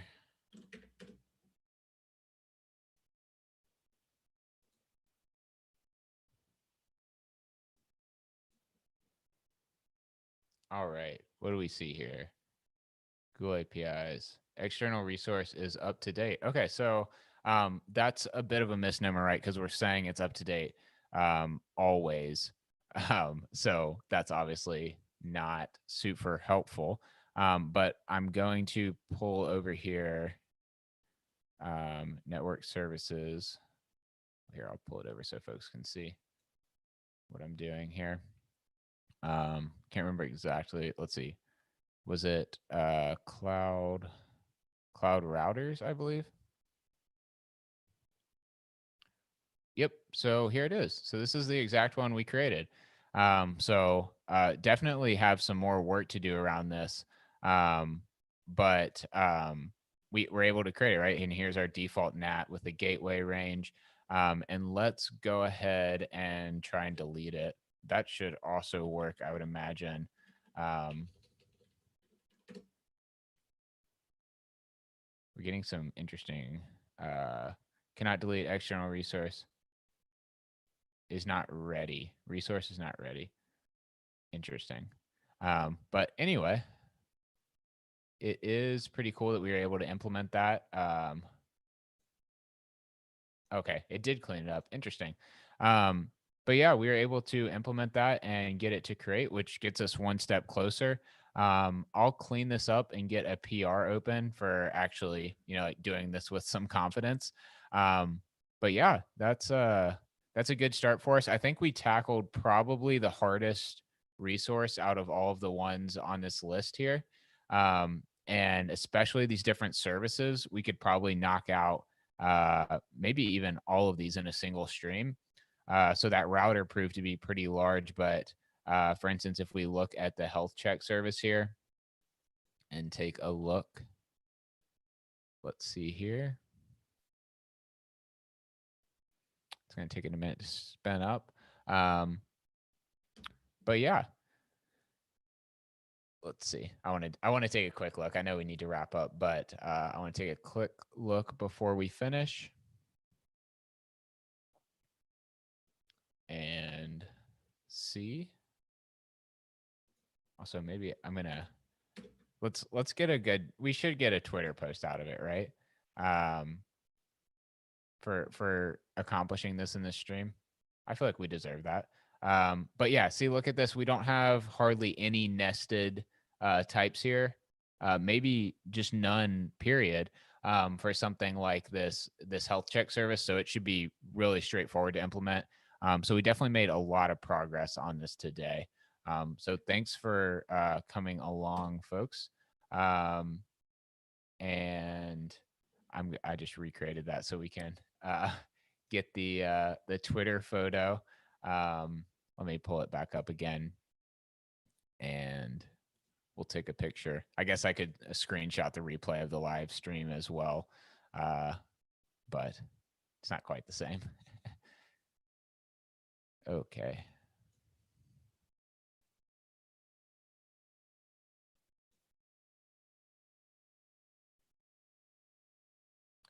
And once again, oh boy, this is lagging hard now. Once again, I went to hybrid connectivity, cloud routers, and example default. Okay. And I'm going to do let's see, a screenshot here. And I know y'all are all definitely going to go favorite this. So you can feel like you're a part of it as well. All right. Select area to grab. Let's see. We'll just take this. Well, we can do a smaller snippet here. Nice. I'll save that. And I'm going to go ahead and delete that again. And then we'll. Oh, nice. It actually did. It did figure itself out that time. So we'll delete that cluster. And awesome. So I think that wraps us up for today. I am grateful for folks for coming out. It's definitely a lot of fun to work on this. It's a little bit tedious, right, compared to some other work we get to do in Crossplane, but it's definitely still a necessary thing. So sometimes you have to do a little bit more tedious things, but I'm super excited about the future it's going to unlock with Cluster API and Crossplane. So yeah, and hopefully this stream can be useful for illustrating some of the integration points, as well as adding a resource like the router to a provider.